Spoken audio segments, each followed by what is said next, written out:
The gunshot shattered more than just glass that day. It shattered everything Michael Carter thought he knew about fate.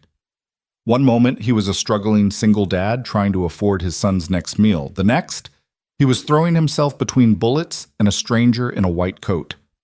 But here's what he didn't know. That woman wasn't just anyone. She was Samantha Hale, billionaire CEO, and his split-second decision would change both their lives forever. Stay with me until the end and comment what city you're watching from. I want to see how far this story travels. The fluorescent lights of Riverside Mall had been flickering for the past 20 minutes, but nobody seemed to care. It was Saturday afternoon, prime shopping time, and the usual chaos of weekend crowds drowned out everything else. Michael Carter noticed, though. He noticed everything. 7 years as a Marine and 3 more as a mall security guard had trained his eyes to catch the details others missed.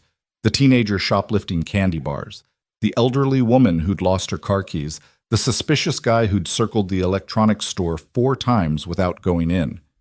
But today, Michael wasn't working. Today, he was just a dad, holding his 7-year-old son's hand and trying to figure out how to make $12 stretch far enough to buy the toy dinosaur Owen had been begging for all month. "Dad, can we get ice cream after?" Owen looked up at him with those big brown eyes, the same eyes his mother had before the cancer took her 3 years ago. Michael's chest tightened. He had exactly enough for the dinosaur or ice cream. Not both, never both. "We'll see, buddy. Let's find your dinosaur first." The toy store was on the 2nd floor, past the jewelry district where glass cases gleamed with diamonds that cost more than Michael's annual salary. He walked faster, not wanting Owen to stop and press his face against those windows like he sometimes did, asking innocent questions about why they couldn't buy Mommy a pretty necklace from heaven. That's when Michael's instincts kicked in. 3 men entered through the east entrance, moving with purpose. They wore light jackets despite the spring warmth, and their eyes swept the crowd with predatory precision.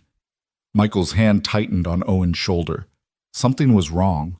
The way they walked, synchronized, military style, the bulges under their jackets, the way the tallest one touched his ear like he was adjusting an earpiece. Michael had seen enough combat to recognize a coordinated operation when he saw one. "Owen, stay close to me." His voice came out sharper than intended, and Owen's smile faded. "Dad? What's wrong?" Before Michael could answer, the lights went out completely. For 3 seconds, Riverside Mall plunged into absolute darkness. Screams erupted immediately, that primal fear of not knowing what's coming. Then the emergency lights kicked in, bathing everything in an eerie red glow that made the chrome fixtures look like they were bleeding. That's when the first gunshot rang out. The sound was deafening in the enclosed space, a crack that seemed to split reality in half. Michael didn't think. He grabbed Owen and dove behind a kiosk selling phone cases, pressing his son against the wall with his body as a shield. "Dad!" Owen's voice was pure terror. "Shh, baby, shh. Don't make a sound." Michael's heart hammered against his ribs. He could feel Owen trembling beneath him, could smell the strawberry shampoo from his morning bath. "I've got you, I've got you." "Everybody on the ground, now!" The voice boomed across the mall, amplified by the acoustics. "Hands where we can see them!" Michael risked a glance around the kiosk. The 3 men had spread out in a tactical formation around Prestige Jewelers, the high-end store that occupied the mall's central position. They'd pulled ski masks over their faces and now held AR-15s, not the cheap knockoffs either, but military-grade weapons that meant these guys either had serious money or serious connections. The tallest one, clearly the leader, fired another shot into the ceiling. Chunks of plaster rained down, and more screams filled the air. People dropped to the marble floor, covering their heads with their hands. An elderly man wasn't moving fast enough, and one of the gunmen kicked him in the ribs. Michael watched the old man crumple with a cry of pain and felt rage burn through his fear. "Please," a woman sobbed nearby. "Please don't hurt us. Shut up." The second gunman swept his rifle across the crowd. "Shut up, or I'll give you something to cry about." Owen whimpered against Michael's chest, and Michael pressed his hand gently over his son's mouth. "Breathe through your nose, buddy, in and out, like when you're hiding in hide and seek. You're the best hider ever, remember?" The third gunman had already smashed through Prestige Jewelers' window with the butt of his rifle. Glass exploded outward in a glittering cascade. He reached in and grabbed a jewelry worker by her collar, dragging her halfway through the broken window. "Open the cases! All of them! Move!" I can't," the woman gasped. "They're on timers. They won't open for another hour." The gunman slammed her against the broken glass, and she screamed as it cut into her arm. Blood blossomed across her white blouse. "Then override it." "I can't. The manager has the code. He's not here today." The leader stepped forward, moving with the kind of calm that was more terrifying than rage. "Then I guess we do this the hard way." He raised his rifle and fired into the closest jewelry case. The reinforced glass spiderwebbed but didn't break. He fired again. On the third shot, it shattered. 2 minutes, he barked at his team. "Fill the bags and move." Michael's mind raced. 2 minutes. That was all they had. 2 minutes before these guys either got what they wanted and left, or got frustrated and started shooting hostages. He'd seen it before in Baghdad. Desperate men with guns and a ticking clock never ended well. He looked at Owen, whose face was pale with terror, then scanned the area for the nearest exit. The east entrance was blocked by one of the gunmen. The west entrance was too far. They'd never make it across that open space without being seen. His eyes landed on the service corridor behind the kiosk, the one employees used to move stock between stores. If he could get Owen there. Then he saw her. A woman in a white coat stood frozen near the jewelry store's display window, maybe 15 feet from the gunman. She couldn't have been more than 35, with dark hair pulled back in a professional bun and a leather laptop bag clutched to her chest like a shield. She wasn't on the ground like everyone else.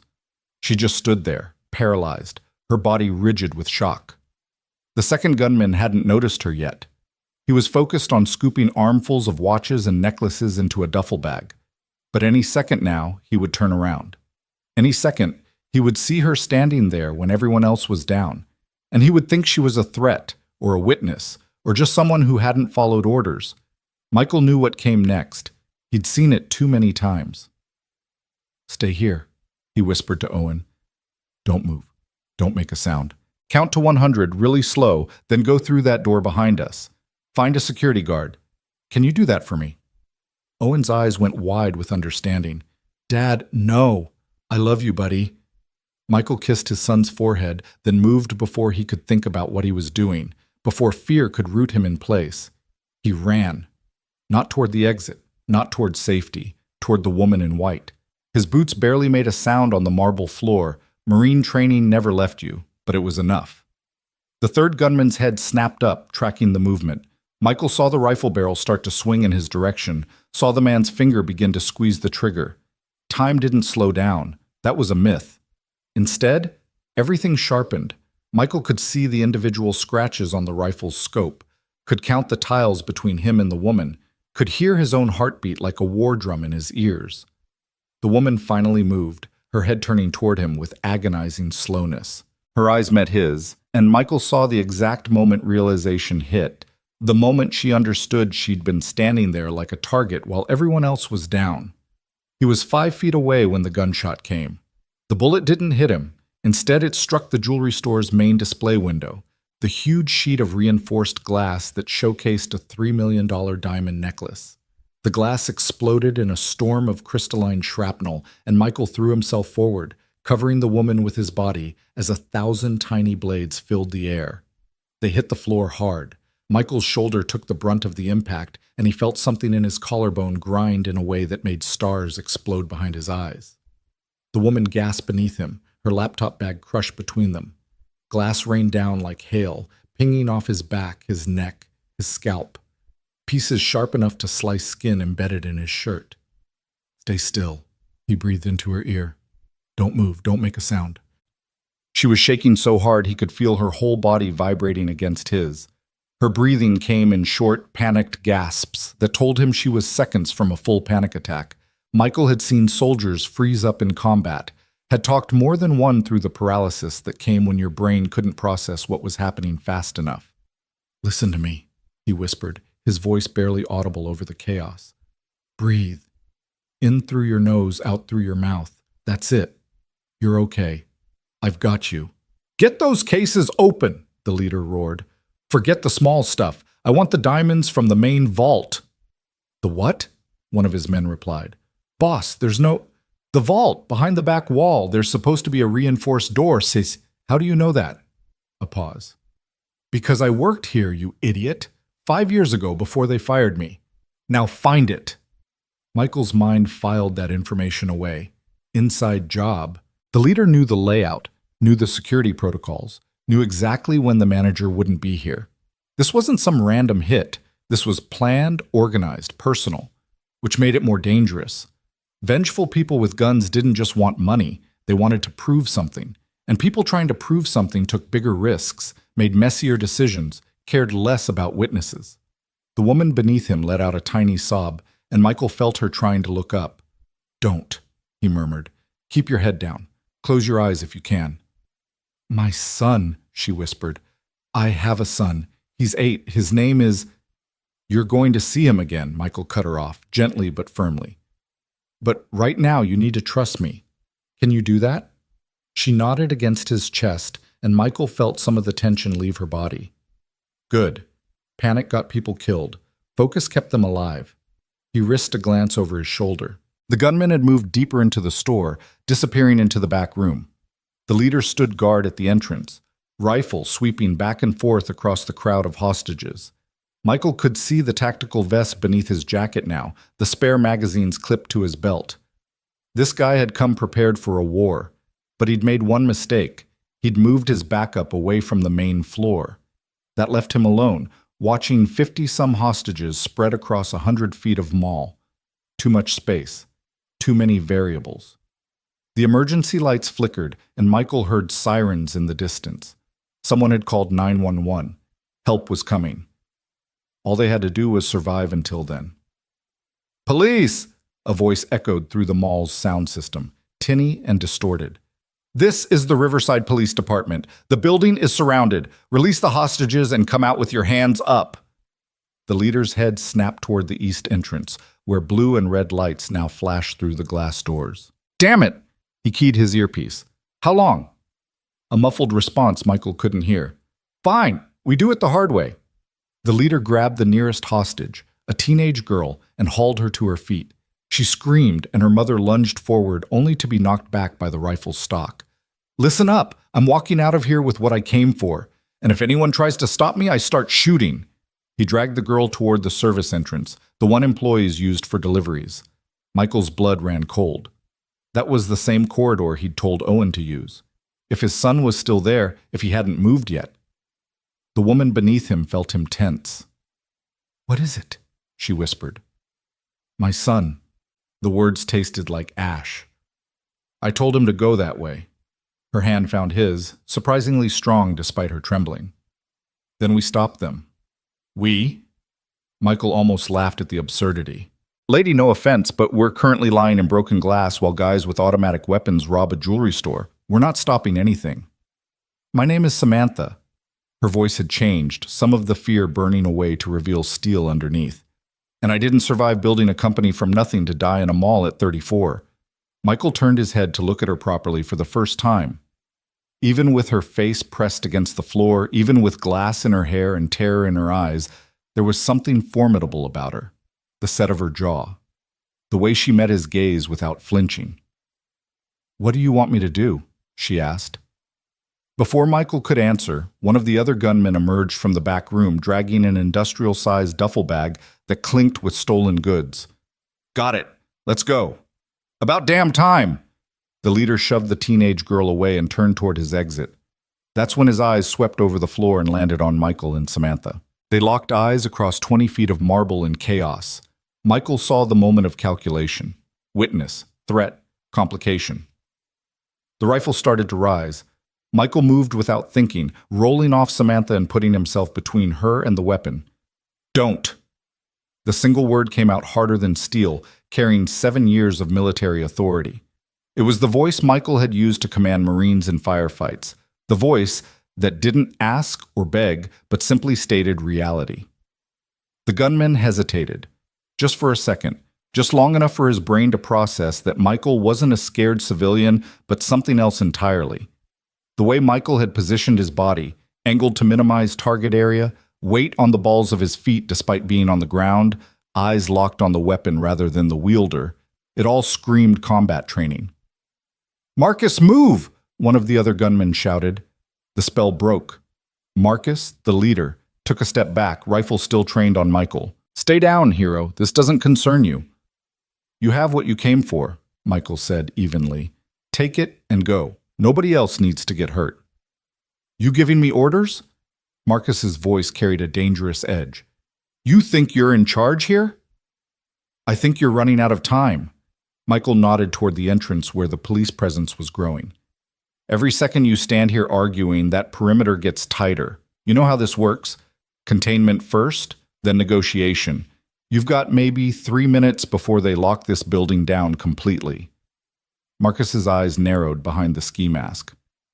"You talk like someone who knows." "Force recon. 2 tours in Iraq, 1 in Afghanistan." Michael kept his voice calm, conversational.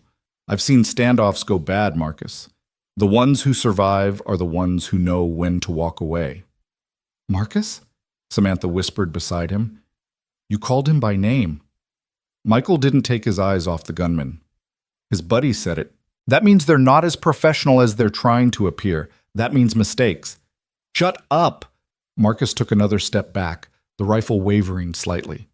Michael could see the calculation happening, the cost-benefit analysis of shooting a witness versus making a clean getaway. The sirens were getting louder. Time was running out. "Last chance," Michael said, "but 3 minutes, maybe less." For a heartbeat, Michael thought Marcus might do it, might pull the trigger out of pride or fear or just the chaos of the moment. Then one of the other gunmen grabbed his shoulder. "Boss, we gotta go! Now!" Marcus backed away, rifle still pointed at Michael's chest. "You're lucky today, both of you." Then he turned and ran toward the service corridor, his team following. The second they disappeared, chaos erupted. People started screaming, crying, scrambling for the exits. Michael rolled back to Samantha, his hands running over her arms and shoulders, checking for injuries. "Are you hurt? Did any glass get you?" I don't know." She looked down at herself as if surprised to find her body still intact. "I can't feel anything." "That's shock. It'll pass." Michael helped her sit up carefully, brushing glass fragments from her coat. His hands were shaking now, the adrenaline crash hitting hard. "You're okay. You're going to be okay." "Owen." The name burst from his lips like a prayer. "I have to." He was on his feet before he finished the sentence, running toward the service corridor. His shoulder screamed in protest, but he ignored it. All that mattered was Owen. He burst through the door into the narrow hallway beyond, his eyes scanning the shadows. "Owen! Owen! Where are you? Dad?" The small voice came from behind a stack of boxes 30 feet down the corridor. Michael ran toward it, his heart threatening to break through his ribs.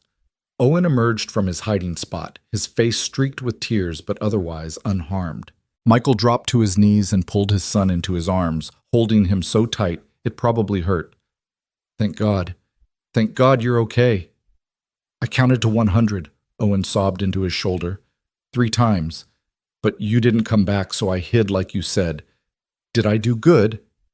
"You did perfect, buddy. So perfect." Michael pulled back just far enough to check Owen over, his hands running through his son's hair, over his arms, making sure there were no injuries. "Are you hurt anywhere?" Owen shook his head. "I heard the bad men run past. They didn't see me." "Good. That's so good." Michael picked Owen up. He was getting too big for this, but Michael didn't care, and carried him back toward the main mall. Police officers were flooding in now, shouting orders, trying to establish control. EMTs followed close behind, setting up triage areas for the injured. Samantha was sitting where he'd left her, surrounded by police officers taking her statement. When she saw Michael emerge with Owen in his arms, relief flooded her face.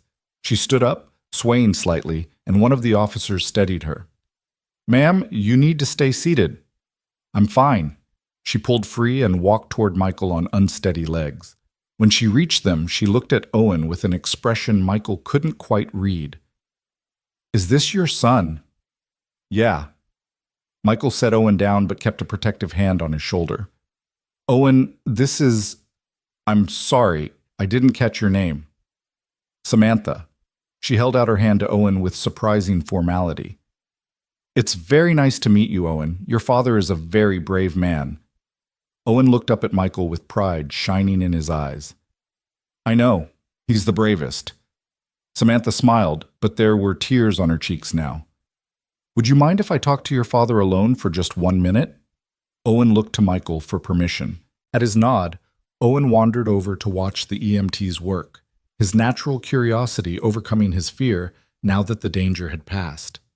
Samantha turned back to Michael, and suddenly she was crying in earnest. You saved my life! The words came out choked.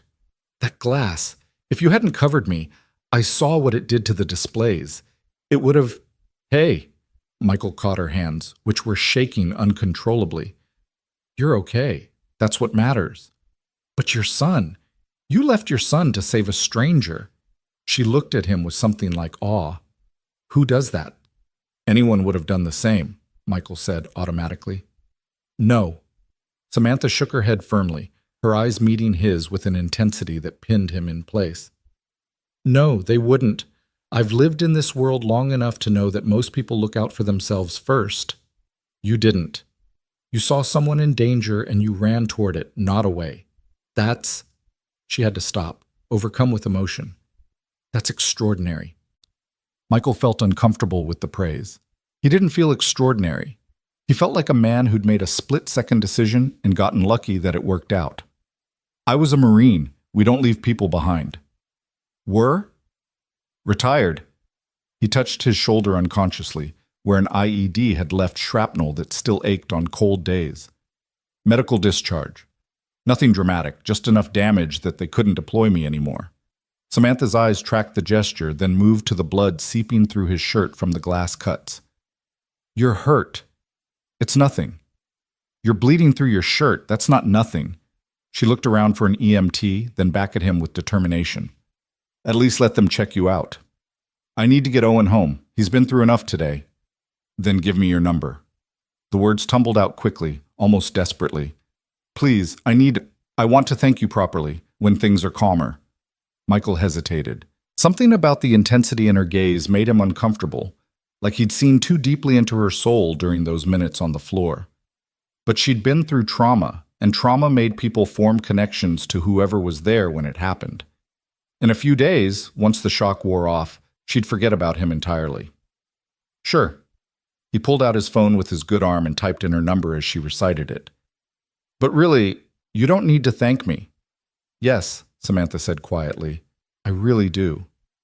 An officer called her name, needing more information for the report.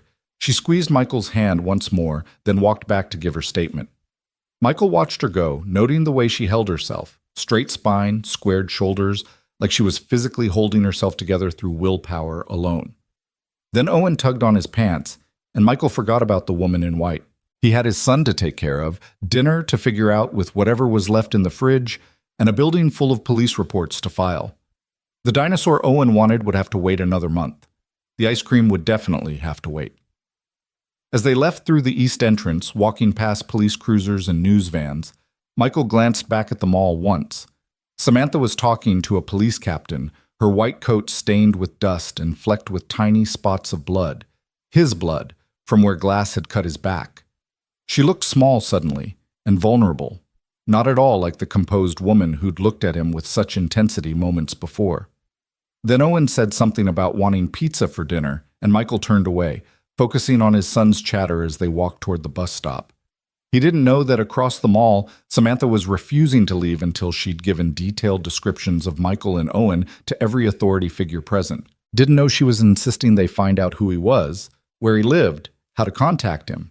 Didn't know that as she finally agreed to be driven home, she clutched a scrap of paper with his number on it like a lifeline.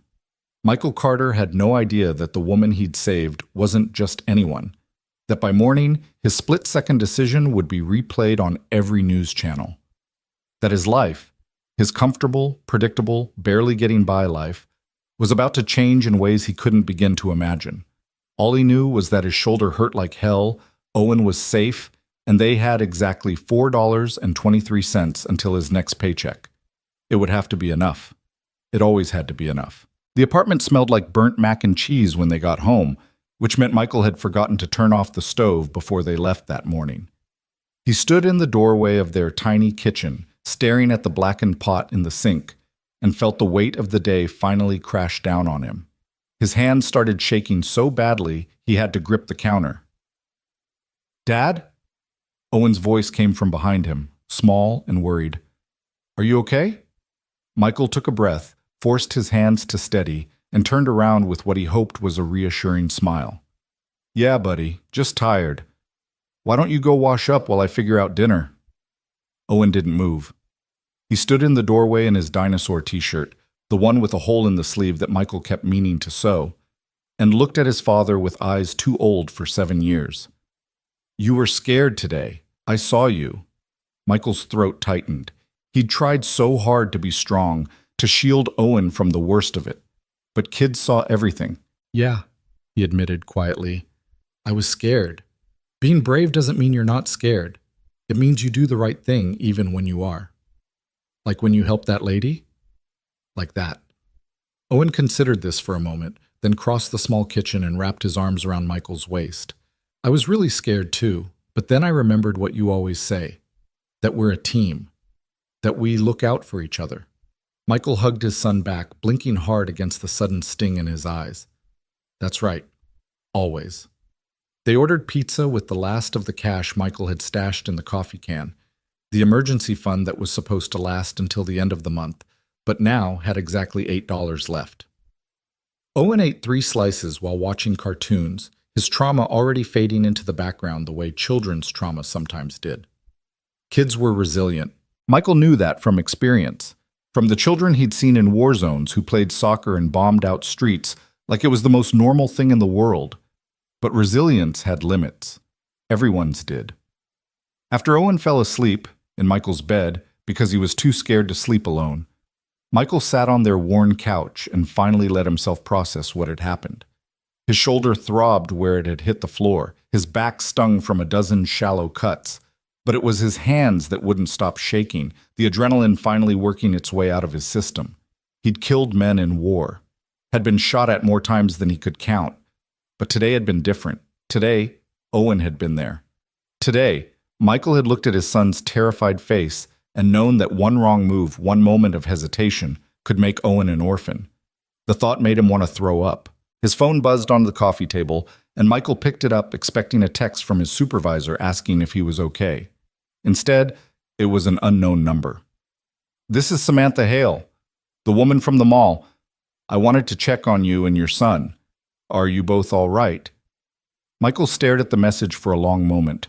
Part of him wanted to ignore it, to let this woman fade back into being a stranger he'd helped once. But something about the formality of the text, the way she'd introduced herself fully, like he might not remember, made him respond. "We're fine. How are you doing?" The reply came almost instantly. "Honestly, I'm sitting in my house drinking wine and trying not to shake apart. I keep seeing that glass exploding. Keep hearing those gunshots."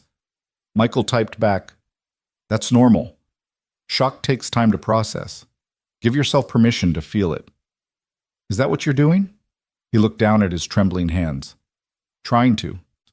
There was a pause, then another message appeared. "Thank you for today, for what you did.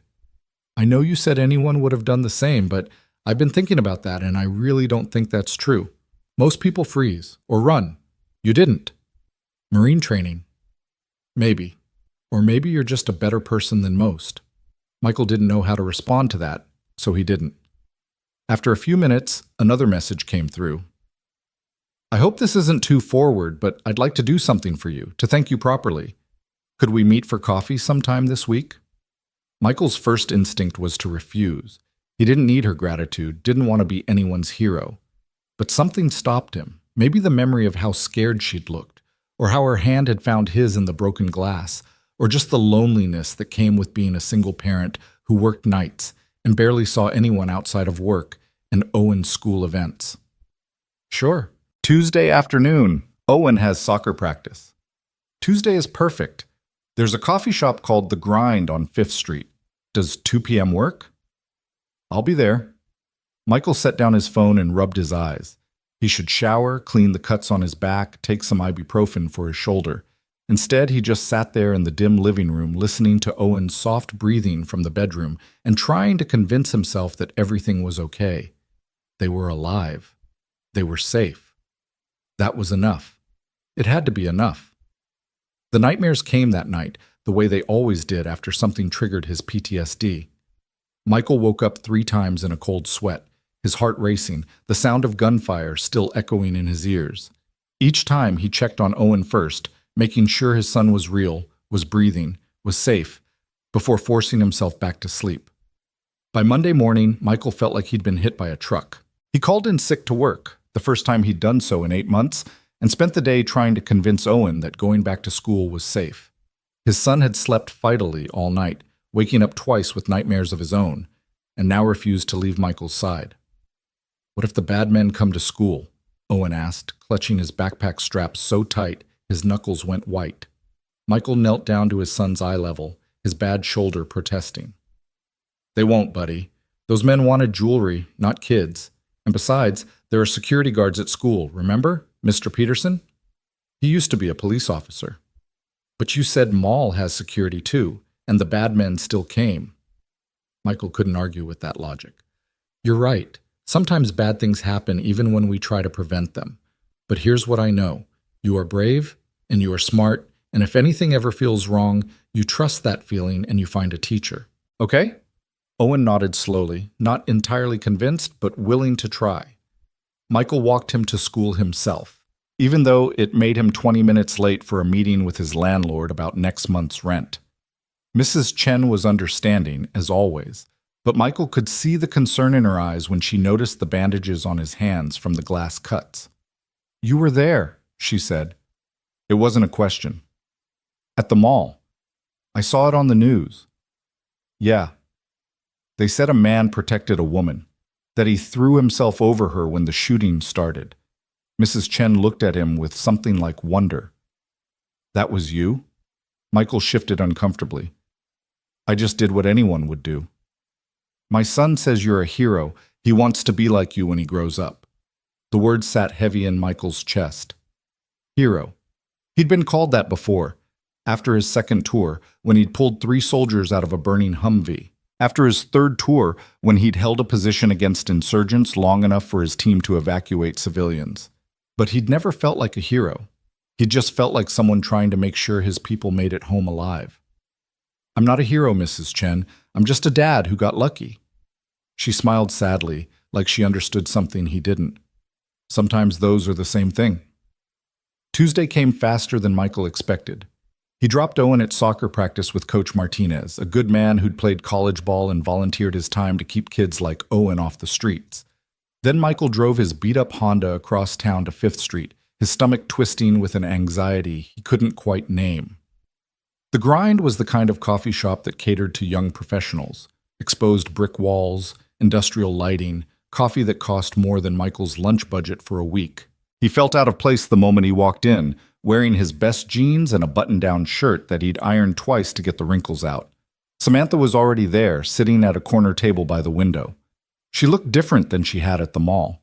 Her hair was down, falling in dark waves past her shoulders, and she wore a simple black dress that probably cost more than Michael's monthly salary. But it was her face that struck him. Without the fear and shock, he could see her clearly. High cheekbones, strong jaw, eyes that were almost gray in the afternoon light. She was beautiful in the way that rich people were beautiful, like she'd never missed a meal or worried about a bill in her life. Then she saw him and smiled, and the anxiety on her face was so obvious that Michael's nervousness faded. She was just as worried about this meeting as he was. "Michael." She stood up as he approached, and for an awkward moment neither of them knew whether to shake hands or hug. They settled on a brief, uncomfortable embrace that lasted exactly 1 second. "Thank you for coming. I wasn't sure you would." "I said I would." Michael pulled out the chair across from her and sat down. Up close, he could see the exhaustion in her face, the way her makeup didn't quite hide the shadows under her eyes. "Have you been sleeping?" Samantha laughed, a sharp sound without humor. "Not really. Every time I close my eyes, I'm back there, on that floor, hearing those gunshots." She wrapped her hands around her coffee cup like it could warm something deeper than her skin. "My therapist says it's normal, that it'll get better with time." Your therapist is right. Michael flagged down a barista and ordered black coffee. No fancy additions, nothing he had to explain how to pronounce. Trauma is like that. It takes up all the space in your head at first, but eventually your brain starts to process it, file it away. It never disappears completely, but it gets manageable. You sound like you know from experience. 2 tours in Iraq, 1 in Afghanistan. Michael took the coffee when it arrived and wrapped his own hands around the cup, mirroring her gesture.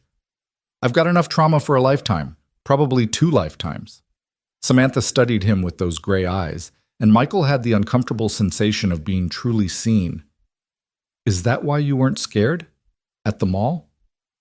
Oh, I was scared. Michael met her gaze steadily. I was terrified, but fear and paralysis are different things. You learn that in combat, how to move through fear instead of letting it stop you. I froze, Samantha said quietly. When the shooting started, I just stood there, like an idiot. I couldn't make my body move. She looked down at her coffee. I built a company from nothing. I've negotiated with people who would ruin me for fun. I've stood in boardrooms full of men who wanted me to fail and refused to back down, but put a gun in front of me and I turned into a statue. Different kind of threat, Michael said. You can't negotiate with violence, can't talk your way through it or outthink it. Your brain knew that, so it shut down. It's not weakness, it's biology. That's generous. It's true. Michael took a sip of coffee and winced at how hot it was. You want to know what I think? I think you were in shock from the moment those lights went out. Your brain was trying to protect you by disconnecting you from reality. That's why you couldn't move. And when I covered you, when someone else took charge of keeping you safe, your brain could finally start processing again. That's why you could talk to me. Why you could function. Samantha was quiet for a long moment, turning the coffee cup in her hands. When she spoke again, her voice was thick with emotion. My son. I kept thinking about my son, that I'd never see him again, that he'd grow up without a mother the way I grew up without one. She swiped at her eyes quickly, angry at the tears. Sorry, I'm not usually like this. Don't apologize. Michael pulled a napkin from the dispenser and slid it across to her. You nearly died. You get to cry about it. She took the napkin but didn't use it, just held it in her fist like a talisman. How do you do it? How do you go through something like that and just function? You had your son with you. You must have been going out of your mind. Michael's jaw tightened at the memory. I was. But Owen needed me to be calm, so I was calm. That's the job. Being a parent means you don't get to fall apart until the kids are safe. Single parent? My wife died 3 years ago. Cancer. The words still hurt to say, even after all this time. It was fast. 6 months from diagnosis to funeral. Owen was 4. He barely remembers her now, and I don't know if that's better or worse. Samantha's expression softened with understanding. I'm divorced. My ex-husband wanted the company I was building, not the woman building it. When I wouldn't give him control, he left. Took half my assets and moved to Monaco with his secretary. She laughed bitterly. Cliché, right? I'm sorry. Don't be. Best thing that ever happened to me. Taught me that the only person I can really count on is myself. She paused, then added quietly, until Saturday. Saturday, I had to count on you, and you didn't let me down. Michael didn't know what to say to that, so he just nodded and drank his coffee. Around them, the coffee shop buzzed with conversation. Young professionals on laptops, college students studying, a mother bribing her toddler with a cookie. Normal people living normal lives, unaware that just days ago, the woman in the corner table had thought she was going to die. I want to do something for you, Samantha said suddenly. For you and Owen. I know you said you don't want money, but I don't. But I need to do something. You saved my life. That's not a debt I can just walk away from. Michael set down his coffee cup with more force than intended. It's not a debt at all. I didn't help you because I expected payment. I helped you because you needed help. That's it. I know that, but the world doesn't work on selflessness alone. You took a risk for me. Multiple risks. You could have been shot.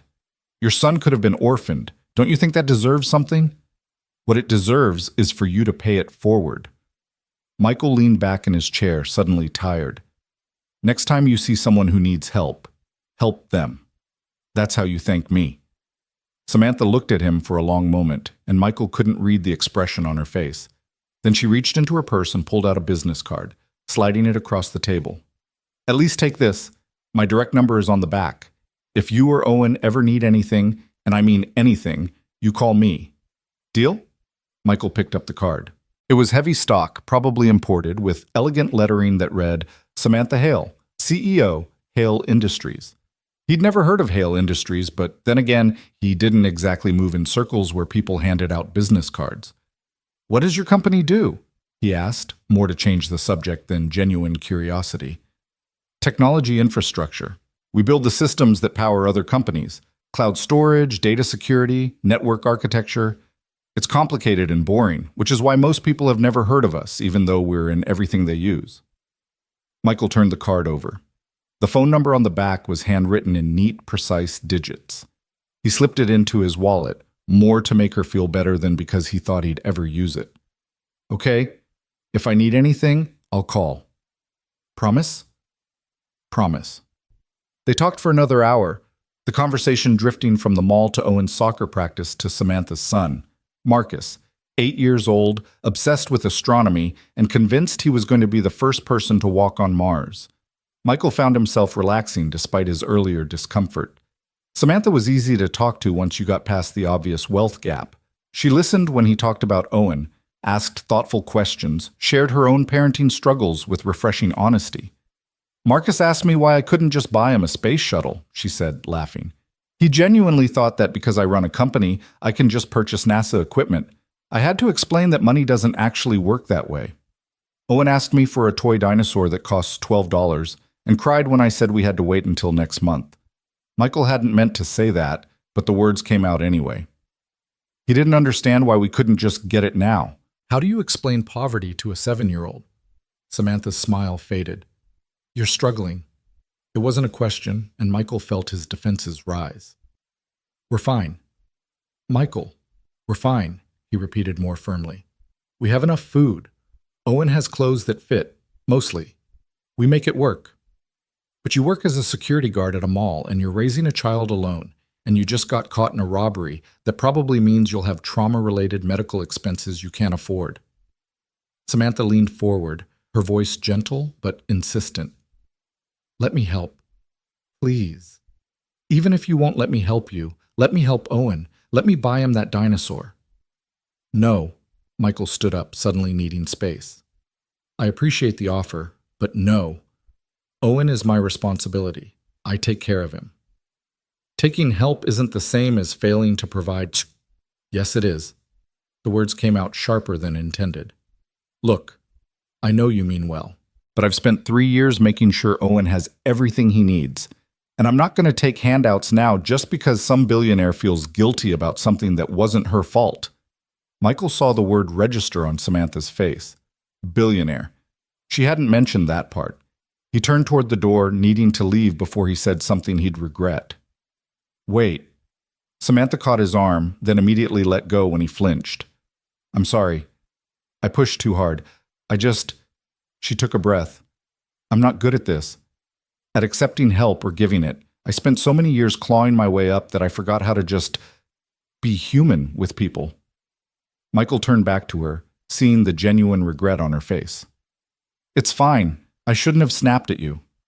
You had every right to. Samantha held out her hand. Can we start over? Just two people who went through something terrible and are trying to make sense of it? Michael shook her hand, feeling the delicate bones beneath her skin. Yeah, we can do that. They left the coffee shop together, walking out into the bright afternoon sunshine. Michael's Honda looked even more pathetic next to the sleek black Mercedes parked at the curb, no doubt Samantha's car. She followed his gaze and smiled ruefully. I know, it's ridiculous. I bought it to prove I'd made it, but now I just feel like an asshole every time I drive it. It's a nice car. It's a status symbol. There's a difference. Samantha clicked her key fob, and the Mercedes chirped. Thank you for meeting me, Michael. It helped. More than you know. You too. And surprisingly, he meant it. Talking about the mall, about the fear and the shock, had helped ease something in his chest that had been wound tight since Saturday. Samantha started to get in her car, then stopped. That man! The one who called the leader Marcus. The police said they're still looking for all three of them. They'll find them. Guys like that always make mistakes. I hope you're right. She bit her lip. I keep thinking about how he knew the layout, how he'd worked there. What if he comes back? What if he... He won't, Michael said firmly. He got what he wanted. Moving on to his next target is smarter than going back to the scene, and these guys, whatever else they are, they're not stupid. Samantha nodded, but Michael could see she wasn't convinced. He didn't blame her. In his experience, people who'd been through violence always waited for it to come back. That's what trauma did. It made you expect the other shoe to drop. If you need to talk, he found himself saying, about the nightmares or the fear or any of it, you have my number now too. Samantha's smile was genuine this time, reaching her eyes. Thank you. I might take you up on that. Michael watched her drive away, then walked to his own car. He had 15 minutes to get across town to pick up Owen from practice. If he hit traffic, he'd be late. And Owen hated waiting alone with the other kids getting picked up by their two-parent families in their nice cars with their put-together lives. But as Michael pulled out of the parking spot, his phone rang. Unknown number. Hello? Is this Michael Carter? A woman's voice, professional and crisp. Yeah, who's this? My name is Detective Sarah Morrison with the Riverside Police Department. I'm calling about the incident at the mall on Saturday. We'd like you to come in and answer some follow-up questions. Michael's stomach sank. I already gave my statement at the scene. I understand, but some new information has come to light. We need to verify a few details. Would tomorrow morning work? Say, 9 o'clock? Michael thought about his work schedule, about the shift he was supposed to cover. I'll have to call in. My supervisor. We've already contacted your supervisor. He's aware you'll need the morning off. That was either very efficient or very concerning. Michael couldn't decide which. Okay, 9 o'clock. Should I bring anything? Just yourself? And Mr. Carter? We'd appreciate if you didn't discuss this call with anyone. Ongoing investigation. She hung up before he could respond. Michael sat in his car, staring at his phone, a cold feeling settling in his gut. New information. What new information? The robbery had been straightforward. 3 men, guns, jewelry store, failed heist. What else was there to know? His phone buzzed with a text. This time it was from his supervisor at the mall. Heard you're meeting with police tomorrow. FYI, corporate is asking questions about your involvement. Might want to think about what you tell them. Michael read the text 3 times, trying to parse the meaning. Was that a threat? A warning? What exactly was corporate asking about? He was still thinking about it when he pulled up to the soccer field. Owen ran over, his face flushed with exercise and happiness. Dad! Dad! I scored 2 goals. Coach Martinez said I'm getting really good. Michael pushed down his worry and smiled. That's amazing, buddy. Tell me all about it. As Owen chattered about soccer and his teammates and the snack coach had brought, Michael tried to focus on his son's joy. But part of his mind was already in that police station tomorrow, wondering what questions they'd ask and why his supervisor seemed worried about his answers. That night, after Owen was asleep, Michael sat on the couch and pulled out Samantha's business card. He stared at the handwritten number on the back, debating. She'd said to call if he needed anything. But what did he need? Answers he didn't have. Reassurance that whatever was happening wouldn't blow up his life. Maybe just someone to talk to who'd been there, who understood. Before he could talk himself out of it, Michael dialed the number. She answered on the second ring. Hello? It's Michael. Sorry to call so late. It's 8:30. That's not late. He heard rustling, like she was sitting up. Is everything okay? I don't know. The police called. They want me to come in tomorrow for more questions about the robbery. Said new information came to light. Silence on the other end. Then, they called me too. This afternoon, same thing. New information, need to verify details. Did they say what information? No, just that it was about one of the suspects. Another pause. Michael, I'm scared. What if they think we're involved somehow? What if... We're not suspects, Michael said, more confidently than he felt. We're witnesses. They probably just need clarification on something. It's standard procedure. You sound like you're trying to convince yourself as much as me. She wasn't wrong. Michael rubbed his eyes, exhaustion weighing on him. My supervisor sent me a weird text. Said corporate is asking questions about my involvement, like I did something wrong by helping you. That's ridiculous. You're a hero. Maybe hero isn't what they want. Maybe they want security guards who stay out of the way and let robberies happen without interfering. Then they're idiots. Samantha's voice had gone hard. If they even think about punishing you for what you did, You'll what? This is my job we're talking about. I can't afford to lose it. Then I'll make sure you don't. She said it with such certainty that Michael almost believed her. I'm serious, Michael. If your job is threatened because of what happened, you call me. I have lawyers who would love a case like this. Michael laughed despite himself. Billionaire lawyers? Yeah, that won't make me look even more suspicious.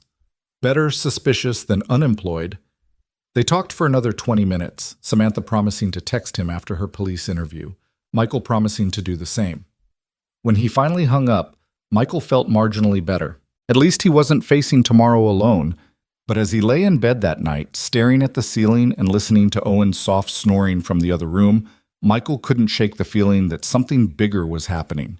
Something that started with a robbery, but was growing into something else entirely.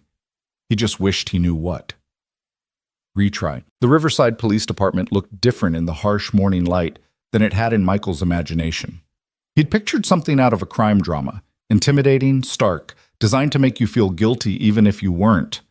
Instead, it was just a tired municipal building with scuffed linoleum floors and fluorescent lights that buzzed too loudly.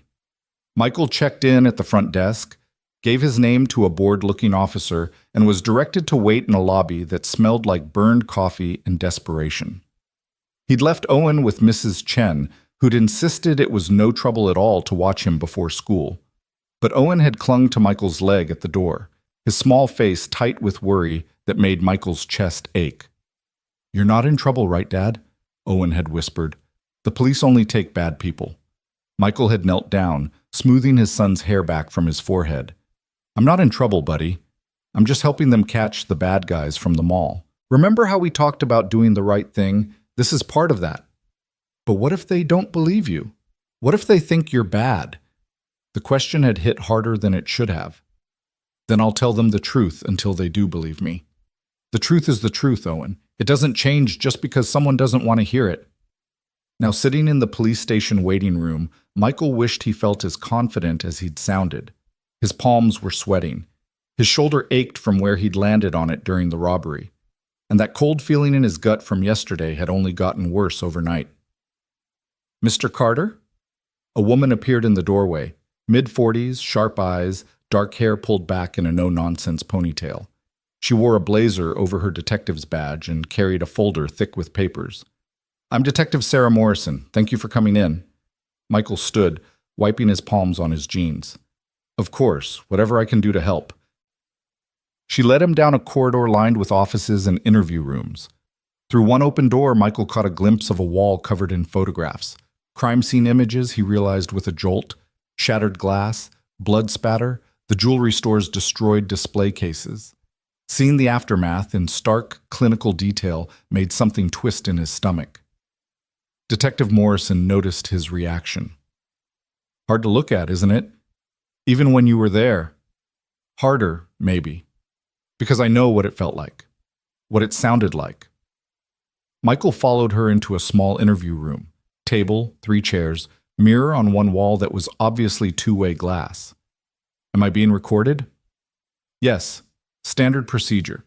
You're not under arrest or suspicion, Mr. Carter. This is just a formal interview to clarify some details. She gestured to a chair. Please, sit. Can I get you coffee? Water? I'm fine. Michael sat, his back straight, hands on the table where she could see them. Marine training again. In unfamiliar territory, you made yourself as non-threatening as possible. You said new information came to light. Morrison opened her folder, pulled out several photographs, and laid them face down on the table. Let's start with what you remember.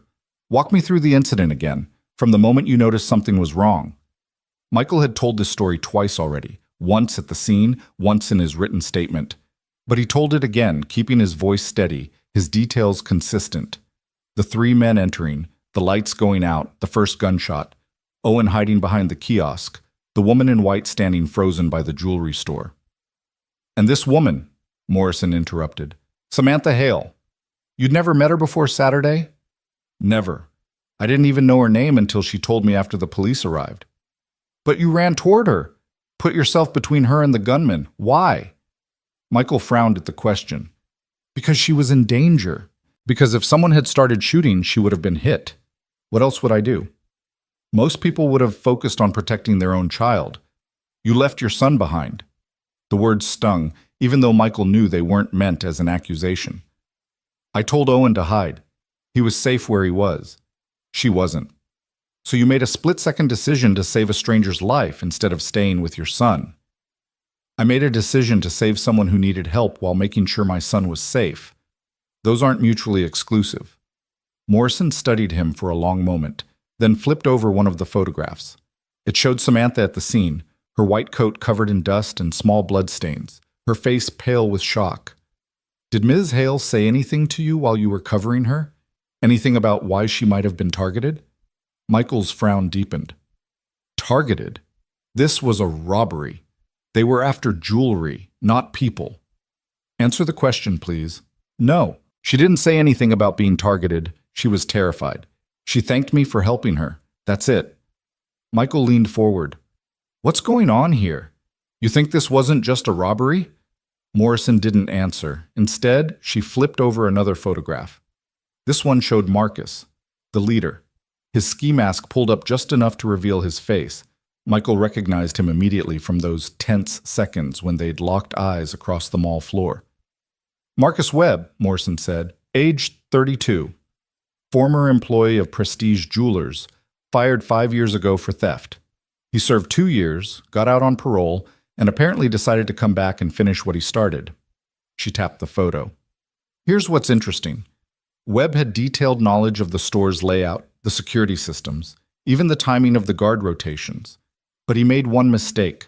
He didn't know about the panic button that the manager had installed 6 months ago, a button that's only activated by biometric scan. Michael waited, sensing there was more.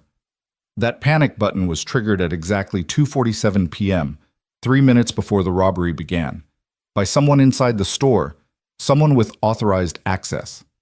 Morrison pulled out another photo. This one, a grainy security image of a woman's hand pressing a small device mounted under a counter. The manager wasn't there that day, so who triggered the panic button? I don't know. Someone who saw them coming? Someone who realized what was about to happen? Maybe. Or someone who was part of the plan. Someone who needed the police response to be fast and coordinated. Someone who wanted to make sure this robbery failed. Morrison's eyes were locked on Michael's face, watching for any reaction. Marcus Webb has a younger sister. She works in security consulting. 3 months ago, she got a contract with a tech company called Hale Industries. The name hit Michael like a physical blow. He sat back in his chair, his mind racing. You think Samantha Hale was involved in the robbery? I think it's an interesting coincidence that Marcus Webb's sister works for Samantha Hale's company, and that Samantha Hale just happened to be at the exact jewelry store her employee's brother was about to rob, at the exact time the robbery occurred, standing in the exact spot where she'd be most visible and most vulnerable. That's insane. Michael shook his head. I was there. She was terrified. That wasn't an act. People can be terrified and complicit at the same time, Mr. Carter. Fear doesn't equal innocence. So what, you think she staged this? That she wanted to be held at gunpoint and nearly shot? For what purpose? Morrison pulled out one final photograph, and this one made Michael's blood run cold. It showed Samantha at what looked like a press conference, standing at a podium with the Riverside police chief beside her. The caption read, Hale Industries announces $5 million security grant. 3 days after the robbery, Morrison said quietly, Samantha Hale held a press conference announcing a major donation to improve mall security across the city. She positioned herself as a hero who survived a traumatic incident and was now giving back. The media ate it up. Her company's stock jumped 12%. She's been on every major news outlet, telling her story about the brave security guard who saved her life. Michael stared at the photograph, his mind refusing to process what Morrison was implying. You think she used me? You think the whole thing was staged to make her look good?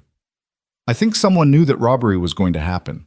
I think someone made sure the response was coordinated and fast. And I think someone has benefited enormously from being the sympathetic victim. Morrison leaned forward. I need you to tell me the truth, Mr. Carter. Did Samantha Hale contact you before the robbery? Did she ask you to be there, to protect her, to play the hero? No. The word came out hard, definitive. I met her that day. I helped her because she needed help. That's the truth. Then why did she give you her personal phone number? Why did she insist on meeting with you? What exactly did you two talk about at that coffee shop yesterday? Michael felt the walls closing in. Every innocent action suddenly looked suspicious when viewed through Morrison's lens. She wanted to thank me. We talked about the trauma, about our kids, about normal things. There was no conspiracy. But she offered you money, didn't she? She tried to pay you for saving her. And I turned it down. Why? Because I don't want her money. Because I helped her. Because it was the right thing to do. Not because I expected payment. Michael's voice rose despite his effort to stay calm. Look, I don't know what you think is going on here, but I'm telling you, Samantha Hale was a victim. I was a witness. If someone in her company is connected to the robbery, that's not her fault. Unless she knew, Morrison said softly.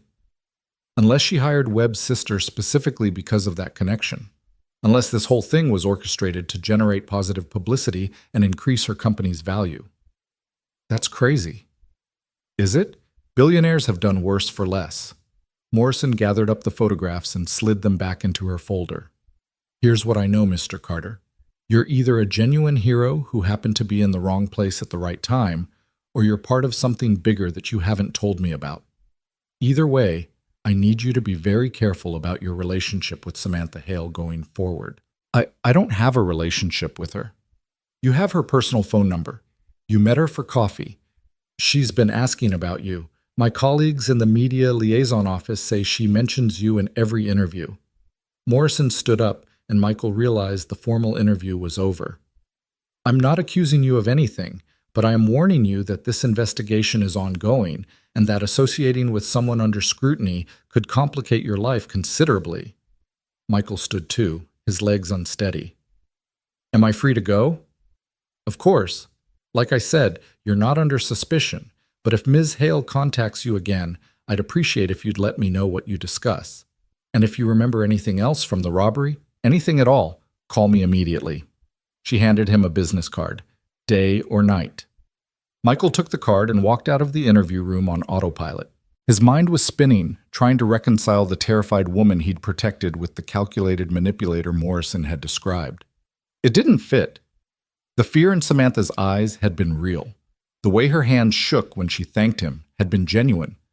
Unless she was the best actress he'd ever met, there was no way she'd staged her own near-death experience. But doubt was a poison, and Morrison had injected it directly into his veins. Now every interaction with Samantha took on a different shade. The way she'd insisted on giving him her number, the coffee meeting, her immediate mention of her company and her success. Had any of it been real, or had she been playing him from the start? Michael's phone buzzed as he reached his car. Text from Samantha. Just finished with the police. They asked me some very strange questions. Can we talk? Michael stared at the message for a long moment, Morrison's warnings echoing in his head. Then he typed back, "Not right now. Need to think." The reply came immediately. "Did they tell you about Webb's sister? About her working for my company?" "Michael, I swear I didn't know. I have 3,000 employees. I don't personally vet everyone in security consulting." He believed her. Or he wanted to believe her. Michael couldn't tell the difference anymore. Instead of responding, he drove to pick up Owen from Mrs. Chen's apartment.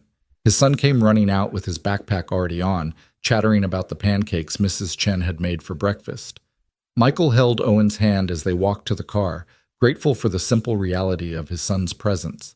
Something real and uncomplicated in a morning that had turned everything else upside down. "Dad, you're squeezing too hard," Owen said, and Michael realized he'd been gripping his son's hand like it was the only thing keeping him anchored. "Sorry, buddy." He loosened his grip but didn't let go. "How about we play hooky today? Skip work, skip school, just hang out together?" Owen's eyes went wide with delight. Really? We can do that? Today we can. Michael needed his son close, needed to remember why he'd thrown himself in front of bullets in the first place. Not for publicity or money or some grand gesture, but because protecting people was what he did. It was who he was. They spent the day at the park, then got ice cream even though Michael couldn't really afford it, then went home and built a massive fort out of couch cushions and blankets.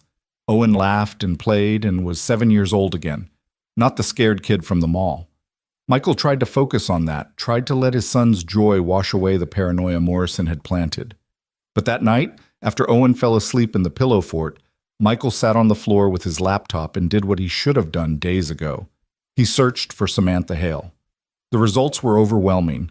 Hundreds of articles, interviews, profiles, in business magazines. Tech's hidden titan. The woman behind your data. How Samantha Hale built a billion-dollar company in 10 years. Michael clicked through them, reading about her meteoric rise from junior programmer to CEO, about her ruthless business tactics, and her reputation for acquiring smaller companies and stripping them for parts. One article from 2 years ago caught his attention. Hale Industries accused of corporate espionage. Lawsuit dismissed. Michael read about allegations that Samantha had stolen proprietary technology from a competitor, that she'd hired their employees specifically to gain access to trade secrets. The case had been thrown out for lack of evidence, but the article painted her as someone who would do anything, absolutely anything, to win. Then Michael found the recent coverage, all dated within the past 3 days. Every major outlet had run the story of the mall robbery, and Samantha featured prominently in each one. But what struck Michael was how carefully she'd crafted her narrative. In every interview, she mentioned his name. Michael Carter, a security guard and former Marine, risked his life to save mine. She'd made him part of her story, had elevated him from anonymous bystander to named hero. Why? Michael found the press conference video that Morrison had mentioned. Samantha stood at the podium looking polished and professional, every hair in place, speaking with measured emotion about her near-death experience and her commitment to making public spaces safer. Behind her stood the police chief, the mayor, and several other officials. The whole thing looked staged, rehearsed, perfect. "I want to personally thank Michael Carter," Samantha said into the cameras, "who showed incredible courage in the face of danger. His actions remind us that heroism isn't about wealth or status, it's about character, and that's something no amount of money can buy." The irony wasn't lost on Michael. She was using his poverty, his lack of wealth and status, as proof of his authenticity, which made her look better by association, the billionaire who recognized the working-class hero. It was a perfect public relations narrative. Michael closed his laptop, feeling sick. He didn't want to believe Morrison's theory. Didn't want to think that Samantha had orchestrated the robbery, had positioned herself as the victim, had used him as an unwitting prop in her publicity stunt. But he couldn't unsee what he'd just learned, couldn't unknow the pattern of manipulation that seemed to follow her wherever she went. His phone rang, shattering the silence. Samantha's number. Michael let it ring 4 times before answering. "Hello?" "Michael, thank God. I've been trying to reach you all day." Her voice was tight with stress. "The police detective, Morrison, she thinks I was involved in the robbery somehow. She thinks I staged the whole thing. You don't believe that, do you?" "I don't know what to believe anymore." The silence on the other end stretched so long Michael thought she'd hung up. Then, "They got to you. They made you doubt me. They showed me evidence. They connected dots. They made me ask questions I should have asked from the beginning." "What questions?" "Like why you were at that mall at that exact time. Like why Marcus Webb's sister works for your company. Like why you've spent the past 3 days turning me into some kind of media hero when I specifically said I didn't want that." "I never said your name to the media," Samantha protested. "They found out on their own. They interviewed other witnesses. They pulled records. You said my name at the press conference. I watched the video." Another long pause. When Samantha spoke again, her voice was colder. "So that's it? One conversation with a detective and you've decided I'm some kind of criminal mastermind? Never mind that I nearly died. Never mind that you saw how scared I was." People can fake fear, apparently. People can stage anything if they want it badly enough. "And you think I wanted to be held at gunpoint?" You think I wanted to feel a bullet pass inches from my head? For what, Michael? For publicity? I'm already successful. I don't need a near-death experience to boost my company's profile. Your stock went up 12%. My stock fluctuates all the time. That's how markets work. Samantha's voice cracked slightly. I called you because I thought you'd understand. Because you were there. Because you're the only person who knows what it felt like to be on that floor waiting to die. But I guess I was wrong about you. Maybe you were wrong about me being useful to your narrative. The words came out harsher than Michael intended, but he couldn't take them back. He heard Samantha's sharp intake of breath, heard her anger finally breaking through. You know what? Fine. Believe what you want. Believe I'm some kind of monster who stages robberies for publicity. Believe I used you. Believe whatever makes you feel better about the fact that accepting help from someone successful makes you uncomfortable. Her voice was shaking now. But let me tell you something, Michael Carter. When I was lying on that floor convinced I was going to die, the only thought in my head was my son, not my company, not my stock price, my son. So whatever the police told you, whatever dots they connected, they're wrong. I was a victim, and you saved my life. That's the truth, whether you believe it or not. She hung up before he could respond. Michael sat in the darkness of his living room, Owen's soft breathing coming from the pillow fort, and wondered if he'd just made a terrible mistake. His phone buzzed with a text. Not from Samantha, from his supervisor at the mall. Need to see you tomorrow morning, 8 a.m., my office, it's important. Michael's stomach dropped. He texted back, about what? The response came after 5 agonizing minutes. Corporate has some concerns about your continued employment. We need to discuss your future with the company. Michael read the message 3 times, each time feeling the walls close in tighter. They were going to fire him. For helping someone. For being a hero. For doing exactly what anyone with a conscience would have done. He thought about calling Samantha back, thought about apologizing and asking for her help. But pride stopped him. Or maybe it was fear. Fear that if he accepted her help now, it would prove Morrison right, that he was part of whatever scheme the detective thought was happening. Instead, Michael did what he always did when his back was against the wall. He pulled out his laptop and started looking for new jobs. Security positions, warehouse work, anything that would pay the bills and let him keep Owen fed and safe.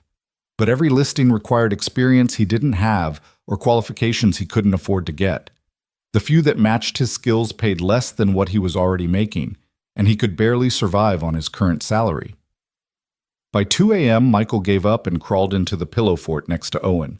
His son stirred, mumbling something about dinosaurs, and snuggled closer. Michael wrapped his arm around Owen and stared at the blanket ceiling, wondering how everything had gone so wrong so fast. 4 days ago, he'd been nobody, just another single dad struggling to get by.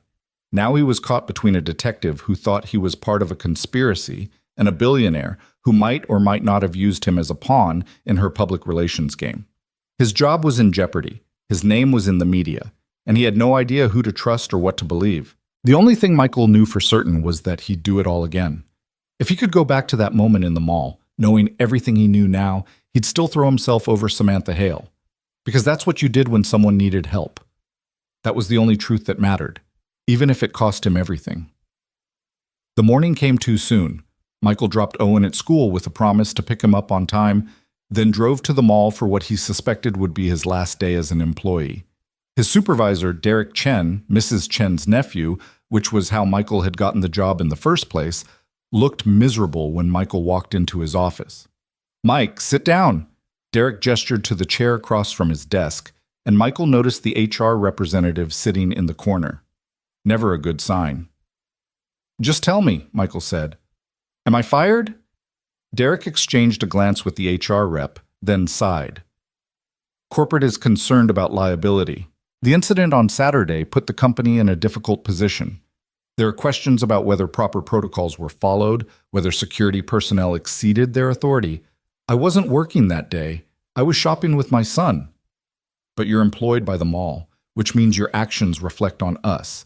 And your involvement has brought significant media attention that corporate finds problematic. Derek looked down at his hands. They're offering a severance package, 3 months' salary, and they'll agree not to contest unemployment. In exchange for what? My silence? The HR rep spoke up for the first time. In exchange for your signature on a non-disclosure agreement regarding the incident and your employment here. No media interviews, no public statements, no cooperation with any investigations beyond what's legally required. Michael felt anger surge through his chest. They want me to shut up, to pretend nothing happened, to let them sweep this whole thing under the rug so they don't have to deal with questions about their security failures. They want to protect the company, the HR rep said primly, and to offer you a fair exit. Fair? Michael stood up, his hands clenched into fists. I've worked here for 3 years. I've never been late, never called in sick until this week, never caused a single problem, and you're firing me because I saved someone's life? We're not firing you. Yes, you are. You're just calling it something else. Michael looked at Derek, who couldn't meet his eyes. Does your aunt know about this? Except protecting their bottom line. Then I guess there's nothing left to say. Michael turned toward the door. The severance package, the HR rep called after him. You need to sign, email it to me. I'll have a lawyer look at it. He didn't have a lawyer, couldn't afford one, but the lie felt good, felt like taking back some small measure of control. Michael walked out of the mall for what might be the last time, past the jewelry store where workers were still repairing the damaged displays, past the kiosk where he'd hidden Owen, past the spot where Samantha had stood frozen with fear. Everything looked normal now. Shoppers browsed and laughed and lived their lives, completely unaware that 4 days ago this place had been a war zone. His phone rang as he reached his car. Unknown number, but Michael was past caring about being cautious. Hello? Mr. Carter, this is Jennifer Walsh from Channel 7 News. I was hoping to schedule an interview about your heroic actions at the Riverside Mall robbery. We're doing a special segment on everyday heroes, and I'm not interested. We'd be happy to compensate you for your time. Our standard rate is... I said I'm not interested. Michael hung up and immediately blocked the number. 3 more calls came in the next 5 minutes, all from different news outlets. Michael blocked them all. Morrison's warning echoed in his head. Associating with Samantha had complicated his life considerably. But it wasn't Samantha's fault. It was the media's fault. The corporate lawyer's fault. The system's fault for punishing people who did the right thing. By the time Michael pulled into his apartment building's parking lot, he'd received 7 interview requests, 3 book deal inquiries, and 1 marriage proposal from someone who'd seen his photo in the paper. He turned off his phone and sat in his car, trying to figure out what to do next. Without his mall job, he had maybe 2 months of savings before he couldn't make rent. Finding new work would take time he didn't have. He could sell the car, but then how would he get Owen to school or himself to job interviews? He could ask Mrs. Chen for help, but she was already struggling with her own expenses. His phone buzzed despite being turned off. No, not his phone. The vibration was coming from his wallet. Michael pulled it out, confused, and found Samantha's business card. Except the card wasn't vibrating. His fingers had just been resting on it when his phone buzzed 1 more time before fully powering down. Michael stared at the card, at the handwritten number on the back, and made a decision he hoped he wouldn't regret. He turned his phone back on and dialed. Retry. Samantha answered on the first ring, her voice clipped and professional. Samantha Hale. It's Michael. He closed his eyes, hating that he was doing this. I'm sorry. About last night. About what I said. Silence stretched between them, heavy with everything unsaid. Then Samantha's voice came back softer, uncertain. Are you calling because you believe me, or because you need something? The question was fair, and Michael respected her for asking it. Both. They fired me. The mall, they're letting me go because of the media attention, because I made them look bad by being involved. Those bastards.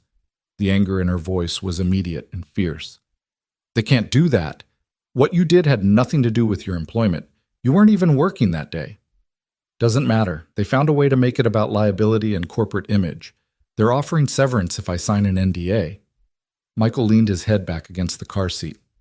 I don't know what to do.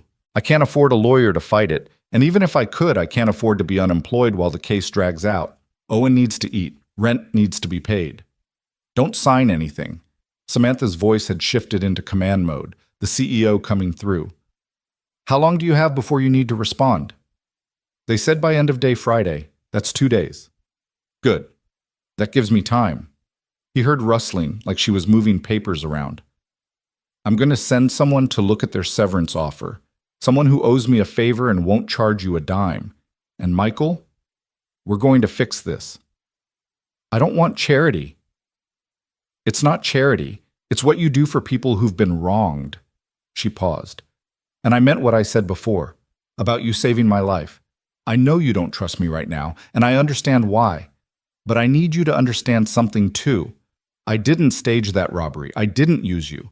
And I sure as hell didn't expect any of this to happen. Well, Michael wanted to believe her. God, he wanted to believe her. The detective said, I know what the detective said. She said the same things to me. About Webb's sister, about the timing, about the stock price. And here's what I told her. Yes, Amanda Webb works for my company. She's one of 3,000 employees. I hired her because she had good credentials and her contract bid was competitive. I had no idea she was related to Marcus Webb until the police told me. Why would I? I don't run background checks on every applicant's siblings. But the panic button was triggered by the assistant manager, who happened to be in the back room doing inventory when the power went out. She saw the men coming through the security monitors and hit the button before hiding. The police confirmed this yesterday, but Morrison conveniently left that out of her interview with you. Samantha's voice was tight with frustration. She's building a case that doesn't exist because it makes better headlines than random robbery fails. The media loves conspiracy theories, especially ones involving rich people. Michael rubbed his eyes, exhaustion seeping into his bones. I don't know what's real anymore. I know the feeling. Samantha's voice softened. Look, I'm not perfect. I've made business decisions that hurt people. I've been ruthless when I needed to be. But I draw the line at staging my own attempted murder for publicity. That's not just wrong, it's insane.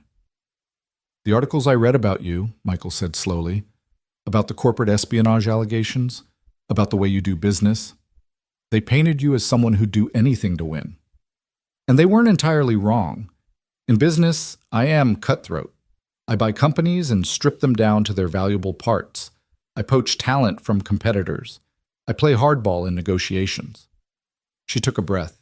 But there's a difference between aggressive business tactics and criminal conspiracy. I've never crossed that line, Michael. Never. Michael sat with that for a moment, listening to his own breathing, trying to sort truth from manipulation. Finally, he said, Okay. Okay? I believe you, or at least I'm choosing to believe you until I have concrete proof otherwise, because the alternative is driving me crazy, and I'm too tired to be paranoid anymore. He heard Samantha exhale, like she'd been holding her breath. Thank you. I know that's not easy after everything Morrison told you. Morrison is doing her job. Maybe she's seeing connections that aren't there, or maybe there's something else going on that neither of us understands yet. But either way, I can't spend my life second-guessing everyone's motives. Michael glanced at his apartment building, where Owen would be coming home from school in a few hours, expecting dinner and normalcy. I have bigger problems right now, like figuring out how to keep a roof over my son's head. The lawyer I'm sending, his name is Robert Klein. He'll call you within the hour. He's handled cases like this before, and he's very good. Samantha paused. And Michael, I have a job opening, if you're interested. Michael's hand tightened on the phone. What kind of job? Security operations consultant. I wasn't lying when I mentioned it at the coffee shop. We're expanding our physical security division, building out protocols for corporate campuses, developing training programs, consulting on emergency response. I need someone with real-world experience, someone who knows how to keep people safe when things go wrong. And you just happen to have this position open right when I lost my job? I've had it open for 2 months. We've interviewed 6 candidates, and none of them had the right combination of skills and instincts. But you do. Her voice was matter-of-fact, professional. The pay is $85,000 a year, full benefits, 3 weeks paid vacation. The hours are better than mall security, mostly 9 to 5, occasional evening meetings. And before you ask, no, this isn't charity. You'd be working, probably harder than you've worked in years. Michael did the math in his head. $85,000 was more than double his mall salary. It was enough to move to a better apartment, to buy Owen new clothes that actually fit, to stop choosing between groceries and electricity. It was stability, security, everything he'd been struggling to provide. It was also too good to be true. Why me? Michael asked. You said you interviewed 6 other candidates, people with actual corporate security experience, probably. What makes you think I can do this job? Because when chaos erupted around you, you didn't freeze. You assessed the situation, protected the vulnerable, and made tactical decisions under pressure. That's not something you can learn in a classroom or fake in an interview. That's instinct combined with training, and it's exactly what I need.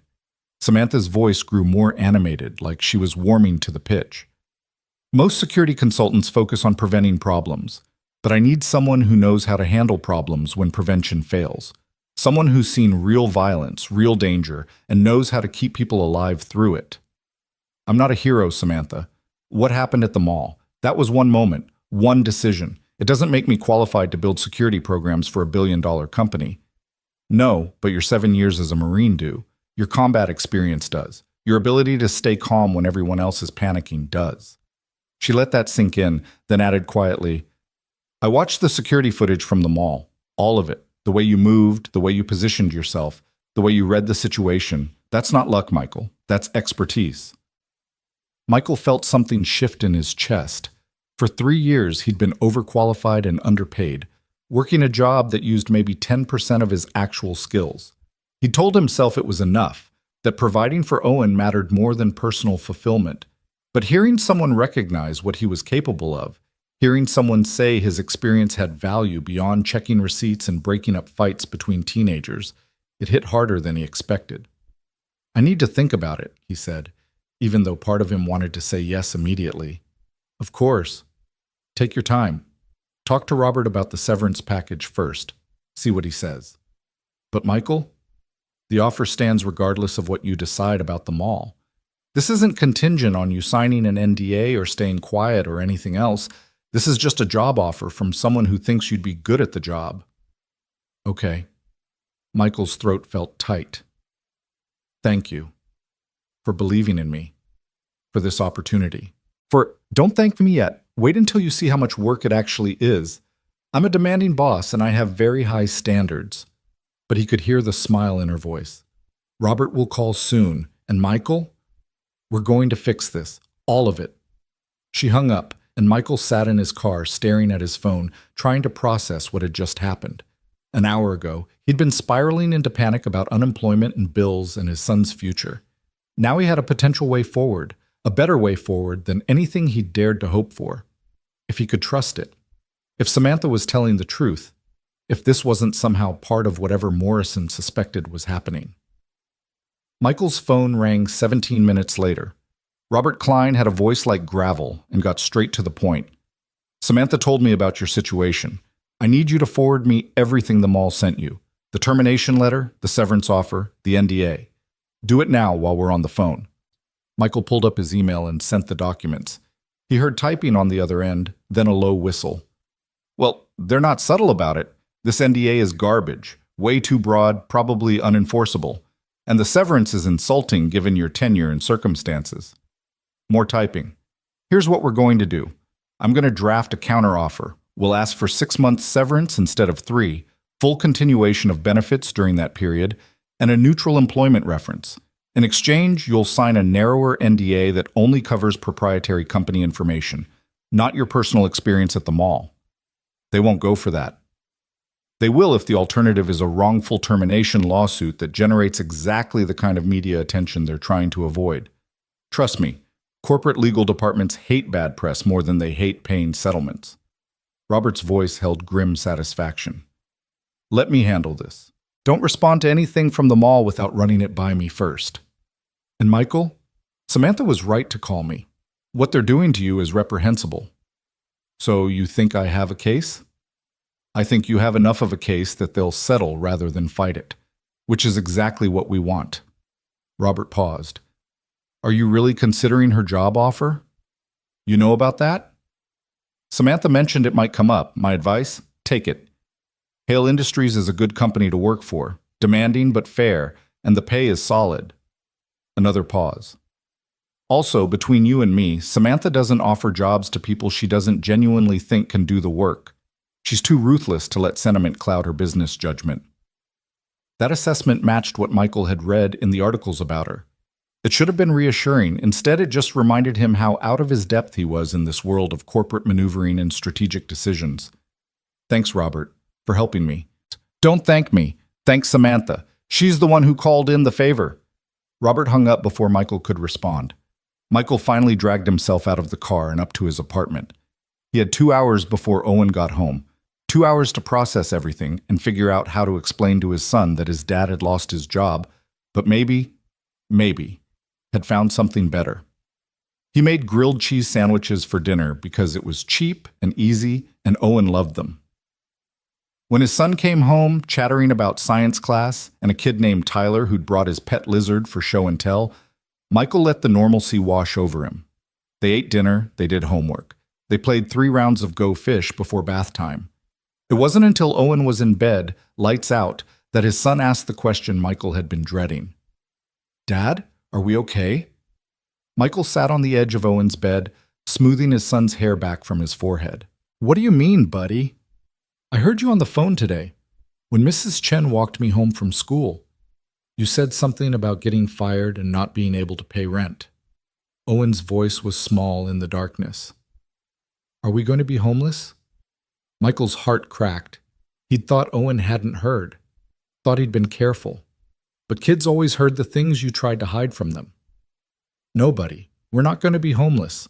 Michael kept his voice steady and sure. I did lose my job at the mall, but I might have a new job lined up, a better one. Really? Really? The lady I helped at the mall, she has a company and she thinks I'd be good at helping keep people safe, so we're going to be okay.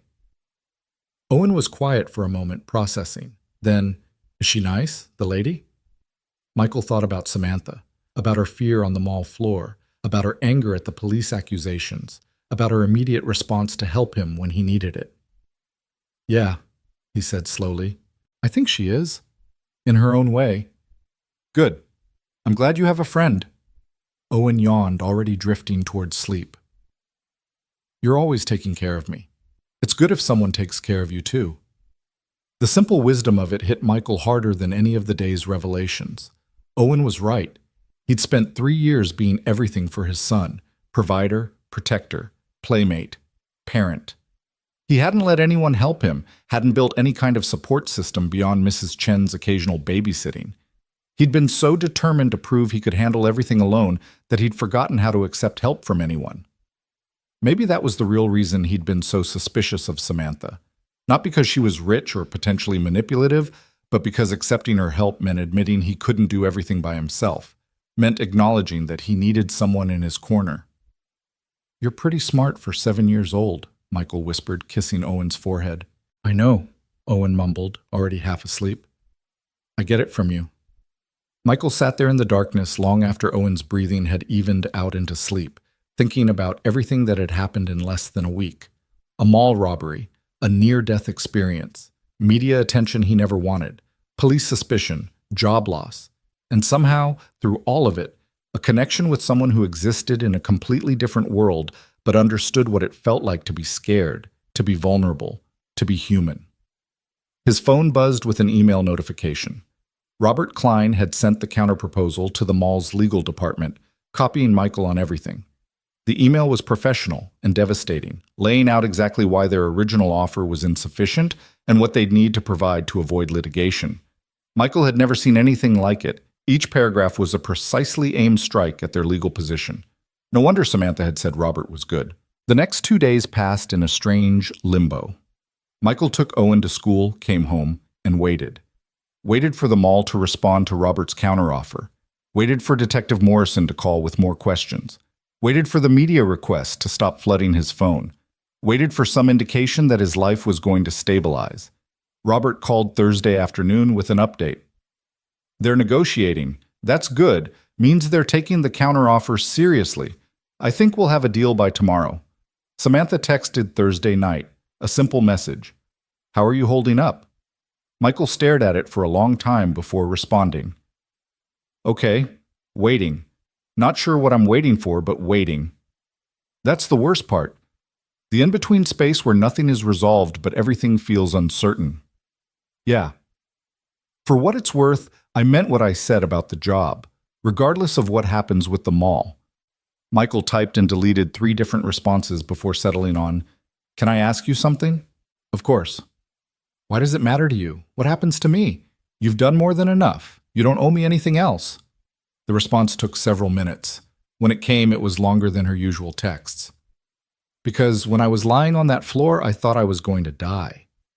And the last thought I had before you covered me wasn't about my company or my money or my success. It was about my son growing up without a mother, about him remembering me as someone who worked all the time and missed his childhood. And then you saved me, and I got a second chance to be better, to be present, to matter for reasons that have nothing to do with quarterly earnings or market share. So helping you isn't about owing you, it's about being the person I want to be with this second chance." Michael read the message 3 times, feeling something shift in his understanding of Samantha Hale. She wasn't just a billionaire CEO playing games with people's lives. She was a mother who'd faced her own mortality and was trying to figure out what mattered in the aftermath, just like he was. "Thank you for telling me that," he typed back. "It helps." "Good. Now get some sleep. Tomorrow's going to be a big day." She was right. Friday morning, Robert called with news that the mall had accepted their counteroffer. 6 months severance, benefits continuation, and a narrowly focused NDA that wouldn't prevent Michael from talking about his personal experience. All he had to do was sign the agreement, and it would be done. "They caved faster than I expected," Robert said, "which tells me they were more worried about the potential lawsuit than they let on. You could probably have pushed for more, but my recommendation is to take this and move on. 6 months gives you breathing room to find something else." "Or to try something new," Michael said. "So you're taking Samantha's offer?" "I think I am, if it's still available." "Call her," Robert advised. "She'll be happy to hear it." Michael hung up and immediately dialed Samantha's number. She answered instantly, like she'd been waiting for his call. "It's done," he said without preamble. "The mall's settled, and I want to take the job, if you still want me. When can you start?" No hesitation, no second guessing, just immediate acceptance. "Monday?" "Perfect. I'll have HR send you the formal offer letter and benefits package today. You'll need to come in Monday morning to fill out paperwork and meet the team. Dress business casual. We're not formal, but we're not jeans and t-shirts either." She was all business now, her CEO voice firmly in place. "Michael, you won't regret this." "I hope not." "You won't. I promise." After they hung up, Michael sat at his kitchen table with the signed severance agreement in front of him and tried to process the fact that his life had just completely changed direction. A week ago, he'd been a mall security guard barely making ends meet. Now he was about to be a corporate security consultant for a billion-dollar tech company, making more money than he'd ever dreamed possible. It felt surreal, like he'd stepped into someone else's life. Owen came home from school to find Michael cooking a real dinner. Not mac and cheese or hot dogs, but actual chicken and vegetables and rice. His son's eyes went wide. "What's the special occasion?" "I got the new job," Michael said, grinning. "The one with the lady from the mall, starting Monday." Owen whooped and ran to hug Michael's waist. "Does this mean we can get the dinosaur now?" Michael laughed, feeling lighter than he had in days. "You know what? Let's get the dinosaur, and maybe some ice cream to celebrate."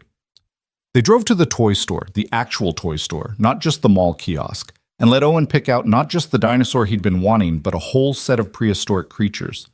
Michael watched his son's face light up as he examined each figure, carefully reading the information cards and deciding which ones would fight and which ones would be friends. This was what the job was really about. Not the salary or the title or the prestige. It was about being able to say yes when his son asked for a $12 toy. It was about not having to choose between dinner and electricity. It was about building a life where Owen could be a kid without carrying the weight of their financial struggles. At the checkout, Owen clutched his dinosaurs and looked up at Michael with shining eyes. "Thank you, Dad. This is the best day ever." "You're welcome, buddy." Michael ruffled his son's hair, feeling the last of his doubts about accepting Samantha's offer fade away. "You know what? I think it might be." They got ice cream after, sitting outside the shop in the spring evening sun, and Michael let himself imagine what the future might look like. A better apartment, maybe with 2 bedrooms so Owen could have his own space. School supplies bought new instead of secondhand. Maybe even a real vacation someday, not just day trips to the local park. For the first time in 3 years, Michael felt like he could breathe, like the constant weight of barely surviving had lifted just enough to let him think about actually living. His phone buzzed with an email from Hale Industries HR. The formal offer letter, complete with salary details, benefits package, and his official title, Senior Security Operations Consultant. Michael skimmed through it, his eyes catching on phrases like comprehensive health insurance and 401k matching and professional development budget. These were things he'd heard about but never actually had access to, the benefits that came with real corporate jobs. Owen noticed his dad staring at his phone. Is that about the new job? Yeah, they sent me all the official paperwork. Are you happy, Dad? Michael looked at his son, at the chocolate ice cream smeared on his chin and the pure joy on his face, and felt something warm expand in his chest. Yeah, buddy, I'm happy. That night, after Owen fell asleep surrounded by his new dinosaurs, Michael called Samantha one more time. I read through the offer letter, he said when she answered. The benefits package alone is more than I was making annually at the mall. We take care of our people. High standards, but high compensation to match. She paused. Are you getting nervous? Second thoughts? Terrified, actually. I keep thinking I'm going to show up Monday and realize I'm completely out of my depth, that I'm a mall security guard pretending to belong in corporate boardrooms. Good. Good? If you weren't nervous, I'd be worried. Means you understand the scope of what you're taking on. Samantha's voice was steady, reassuring. But Michael, you earned this position, not because you saved my life. That has nothing to do with your qualifications. You earned it because you have skills and experience that most people will never have. You've seen real violence and handled it. You've made life or death decisions under pressure. That's not something they teach in business school. I hope you're right. I am. She said it with such certainty that Michael almost believed her. Get some rest. Monday morning, 9 o'clock. Don't be late. Yes, ma'am. And Michael, welcome to Hale Industries. The weekend passed in a blur of preparation. Michael bought 2 new shirts and a pair of dress pants that actually fit properly. He got a haircut. He researched the company online, reading everything he could find about their security division and what they did. He practiced explaining his background without sounding like he was reciting a resume. By Sunday night, he was more nervous than he'd been before his first combat deployment. At least in the Marines, he'd known what to expect. This was completely new territory. Owen sensed his father's anxiety and crawled into bed with him Sunday night, something he hadn't done in months. You're going to be great, Dad, Owen said seriously. You're the bravest person I know. Thanks, buddy, but this isn't about being brave. This is about being smart and professional and not embarrassing myself. You're smart too, and you're always professional with me. You say please and thank you and everything. Owen thought about it. And you can't be more embarrassing than Tyler's dad, who showed up to career day dressed as a banana. Michael laughed despite his nerves. That's a pretty low bar, but I'll take it. They fell asleep like that, Michael holding his son close and trying to believe that everything was going to work out, that he could do this job, could provide for Owen, could build a better life than what they'd had, that maybe, just maybe, helping a stranger in a moment of crisis had been the thing that changed everything. Monday morning came too soon. Michael dropped Owen at school with promises to tell him everything about the new job later, then drove across the city to Hale Industries headquarters. The building was modern glass and steel, 15 stories of corporate success, and Michael's beat-up Honda looked ridiculous in the parking garage next to BMWs and Teslas. He took the elevator to the 10th floor, where HR had told him to report. The doors opened onto a bright, open office space. Nothing like the dingy mall security office, with its flickering lights and ancient coffee maker. People moved purposefully through corridors, carrying tablets and coffee cups, looking professional and confident and like they absolutely belonged there. Michael stepped out of the elevator, feeling like an imposter. Michael Carter? A woman in her 30s approached, hand extended. I'm Jennifer Park, your HR liaison. Welcome to Hale Industries. How are you feeling? Honestly, like I might throw up, Jennifer laughed. That's normal. First day nerves are real, but you're going to do great. Samantha only hires the best. She gestured toward a conference room. Let's get your paperwork started, then I'll take you on a tour and introduce you to your team. The next 2 hours were a whirlwind of forms and signatures and benefit elections and security badges. Jennifer walked him through everything with practiced efficiency, answering his questions about health insurance and retirement contributions with patience. When they finally finished, she led him on a tour of the building, pointing out cafeterias and conference rooms and quiet spaces for focused work. "Your office is on the 12th floor," Jennifer said as they rode the elevator up. "The entire security division is up here. You'll be working with a team of 6 other consultants, plus support staff. Your direct supervisor is Marcus Webb." She stopped abruptly, her face paling. "I'm sorry, that's wrong. That position is currently vacant. You'll report directly to Samantha until we fill it." Michael felt ice slide down his spine. "Marcus Webb. As in Marcus Webb who robbed the mall?" Jennifer looked miserable. "He was hired 4 months ago. Obviously, his employment has been terminated and all his access revoked. But yes, he was briefly our security operations manager, which is unfortunate timing. That's one word for it. Samantha will explain everything. She wanted to be the one to tell you herself." Jennifer wouldn't meet his eyes. "She's waiting in your office." They found Samantha standing by the window in what was apparently Michael's new office, a real office with a door and a desk and a view of the city. She turned when they entered, and Michael saw the apprehension on her face. "Thank you, Jennifer. I'll take it from here." Samantha waited until Jennifer left before speaking. "I wanted you to hear this from me, not from gossip or Jennifer's accidentally dropping his name. Marcus Webb did work here, for exactly 3 months before the robbery. I hired him myself." Michael sat down heavily in his new chair. "The police are going to have a field day with this." "They already are. Morrison called me Friday to inform me that Webb's employment here confirms her theory about the robbery being an inside job." Samantha's voice was tight with frustration. "Never mind that Webb passed every background check. Never mind that he was highly qualified and had excellent references. Never mind that I had no way of knowing he was planning a robbery at his former workplace." "How did you not know? You said you hired him yourself." "I interviewed him along with 4 other candidates. He was professional, experienced, and came recommended by someone I trust in the industry. How was I supposed to know he was secretly planning a robbery?" She turned to face Michael fully. "I need you to understand something. Morrison is building a narrative that makes me look either incompetent or complicit. She thinks I either knew about the robbery and did nothing, or that I was so sloppy in my hiring that I brought a criminal into my company. Either way, it makes me look bad. Is she wrong?" The question hung between them, sharp and unavoidable. Samantha's eyes flashed with hurt, then anger. "Are you seriously asking me that? After everything?" "I'm asking because I need to know what I'm walking into." Michael kept his voice level. "Because if there's even a chance Morrison is right, if there's something you're not telling me, I need to know now, before I put my name on employment contracts and tie my future to this company." Samantha was quiet for a long moment, her jaw tight. When she spoke, her voice was controlled but fierce. "I did not know Marcus Webb was planning a robbery. I did not hire him because of his connection to the mall. I did not stage or facilitate or benefit from that robbery in any way beyond the unfortunate fact that surviving it gave me publicity I never asked for. That's the truth, Michael. You can believe it or not, but it's the truth." Michael studied her face, looking for any sign of deception. All he saw was anger and hurt and exhaustion. "Okay.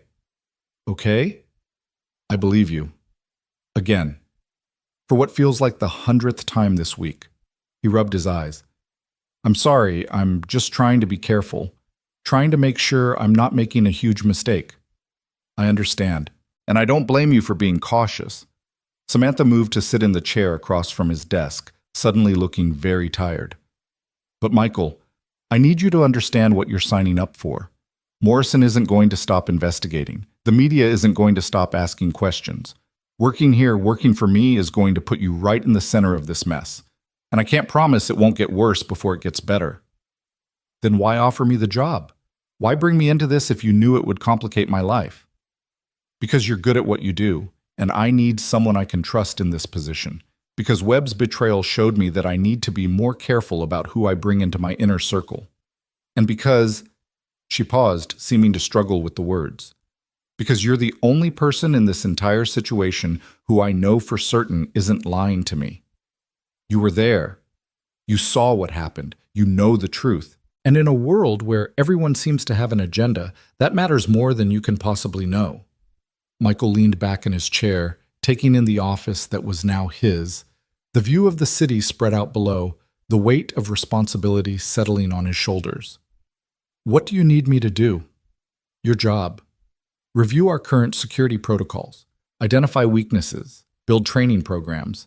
Help me make sure what happened to me never happens to anyone else in this company. Samantha stood up, back to business.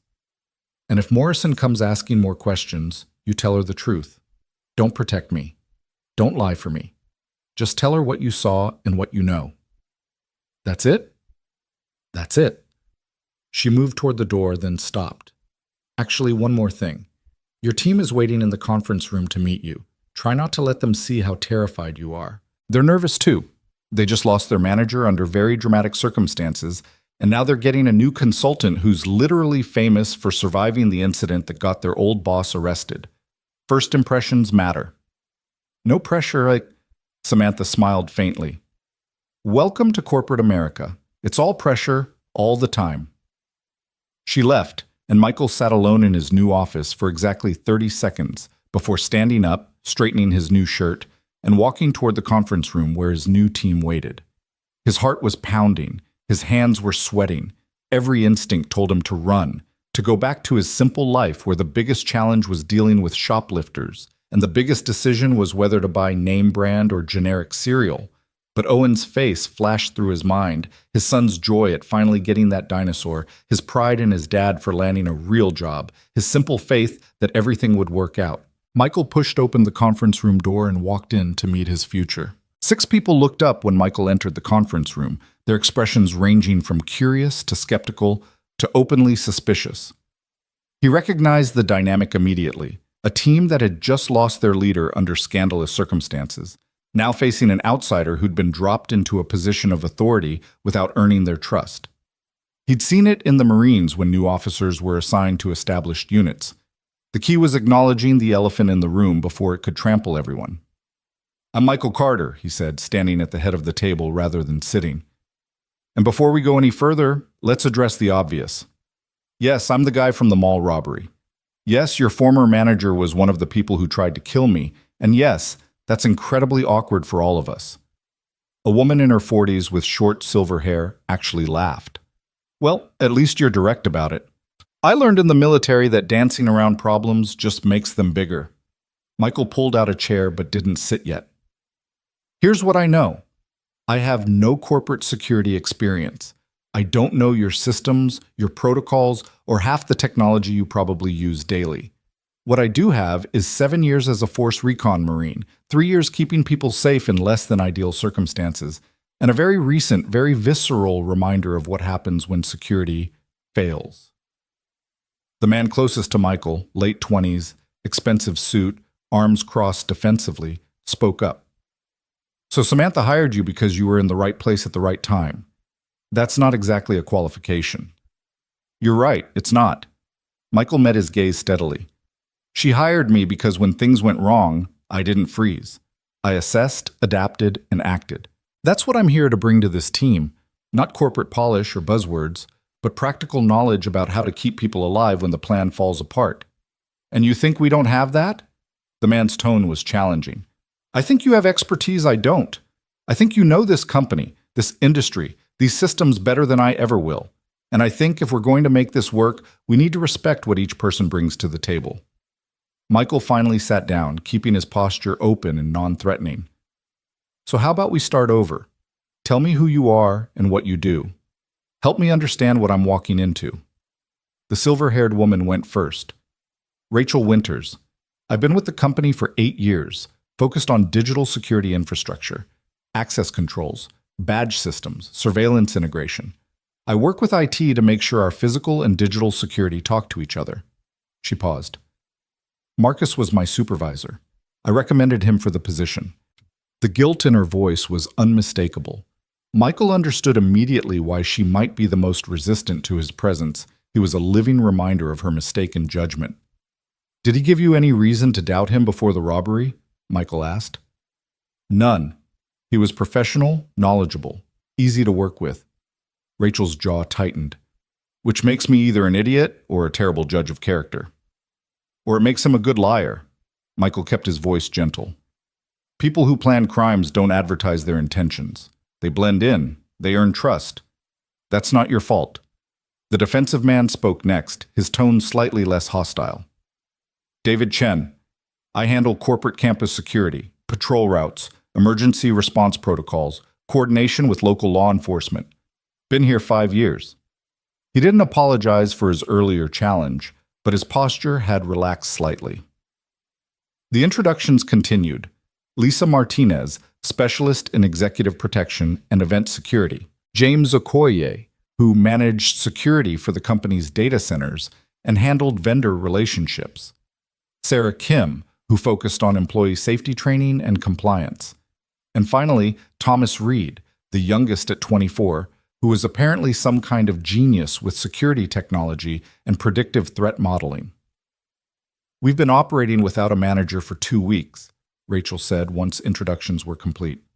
Marcus was arrested, his access was revoked, and we've been reporting directly to Samantha while she figured out what to do with the position. Most of us assumed she'd promote from within. She should have, Michael said bluntly. Any one of you has more relevant experience than I do, so why didn't she? David leaned forward. That's what we've been asking ourselves. No offense, but we were expecting someone with corporate security credentials. Someone who understands the business side of what we do. None taken. I'm wondering the same thing. Michael looked around the table. Here's my theory, and you can tell me if I'm wrong. Samantha doesn't just want someone who can build security protocols and manage vendors. She wants someone who understands violence on a visceral level. Someone who's seen what happens when security fails catastrophically and people die. She wants that perspective in the room when you're making decisions. Thomas spoke up for the first time, his voice quiet and thoughtful. After the mall incident, Samantha called an emergency meeting. She was shaken. I've never seen her like that. She kept saying we'd gotten complacent, that we'd been focused on cyber threats and data breaches while ignoring the basic physical dangers that could hurt people. He glanced at Rachel. No offense, but she said our security was designed to protect assets, not people. She wasn't wrong, Rachel admitted. We're good at preventing theft and data loss. But active shooter protocols, hostage situations, we run the same generic training everyone does and hope we never need it. Michael absorbed this, pieces clicking into place. So she wants me to change that, to bring a different perspective to how you think about security. Apparently, David still looked skeptical. But theory and practice are different. No offense, but can you actually do this job? Can you manage a team, work with executives, build comprehensive security programs? Or are you just good in a crisis? It was a fair question, and Michael respected him for asking it directly. Honestly, I don't know. I've never done this job before. But I've led Marines in combat, which means I know how to assess threats, make decisions under pressure, and keep people alive when everything goes wrong. I'm hoping that translates, but I'm going to need help from all of you to learn the parts I don't know. Something shifted in the room's energy. Not quite acceptance, but a crack in the wall of suspicion. Lisa was the one who put it into words. Most people in your position would have come in here trying to prove they deserved the job, acting like they had all the answers. She studied him with sharp eyes. You're doing the opposite. That's either very smart or very naive. Probably both. Michael allowed himself a small smile. Look, I know this situation is weird. I know having me here is a constant reminder of what Marcus did. But I'm here, and we have work to do, so we can either waste time resenting each other or figure out how to work together. I prefer option 2. Rachel stood up and walked to a whiteboard mounted on the wall. Then let's start with what you asked for, helping you understand what you're walking into. She picked up a marker and began sketching an organizational chart. Hale Industries has 15 corporate locations across the country, plus dozens of smaller satellite offices and remote workers. Our security division is responsible for physical security at all corporate locations, executive protection for Samantha and other C-suite executives, emergency response planning, and coordination with local law enforcement. David joined her at the board, adding notes. We also consult on security for major client installations. When Hale Industries builds a data center or cloud infrastructure for a client, they often want us to advise on physical security measures. That's been growing. It's actually where Marcus was supposed to focus most of his attention. Was he working on any active projects before his arrest? Michael asked. The team exchanged glances. James spoke carefully. He was overseeing security design for a new facility in Phoenix. The project's been put on hold pending investigation. The client is understandably nervous about having someone arrested for armed robbery involved in their security planning. Can it be salvaged? If we move fast and demonstrate that Marcus was an aberration, not representative of our team's quality, but we'd need someone to step in as lead consultant, review everything he did, and essentially guarantee the client that the work is sound. Rachel turned to look at Michael. That someone would probably be you. Michael felt the weight of responsibility settle heavier on his shoulders. How much time do we have? Client wants a decision by end of month. Either we resume the project with new leadership or they terminate the contract. It's worth about $3 million in consulting fees plus the potential for future business. David's expression was grim. No pressure. Right, no pressure. Michael stood and walked to the whiteboard, studying the organizational chart and notes. Okay, I need to get up to speed fast. Rachel, can you walk me through our current protocols and systems? David, I want to review emergency response plans for all locations. Lisa, executive protection procedures. I need to understand what's standard versus what needs improvement. James, vendor relationships and data center security. Sarah, training programs and compliance requirements. Thomas, show me your threat modeling system and how we use data to predict security risks. He turned back to face the team. I know that's a lot to dump on you immediately, but I can't lead effectively if I don't understand what we're doing. I'll need a few days to absorb everything, then we'll regroup and figure out how to move forward on the Phoenix project and everything else that's been put on hold. For the first time, Michael saw something like respect in David's eyes. You're serious about this. Dead serious. I might not have corporate experience, but I know how to learn fast and adapt. That's what kept me alive in combat zones. Michael checked his watch. It's 10:30 now. Can we start with an overview of current operations, then break into smaller sessions this afternoon? Rachel nodded slowly. I'll pull up our security management platform. Thomas, can you get the presentation on threat modeling ready for after lunch? As the team began organizing materials and discussing logistics, Michael felt the first stirring of something that might eventually become confidence. They were willing to work with him, even if they weren't sold on him yet. That was enough to start with. The rest of the day passed in a blur of information. Rachel walked him through badge access systems, surveillance networks, and incident reporting protocols.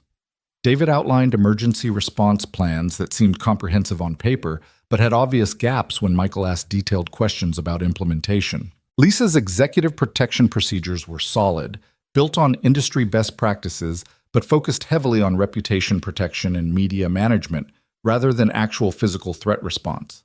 By 4 o'clock, Michael's head was spinning with acronyms and systems and protocols.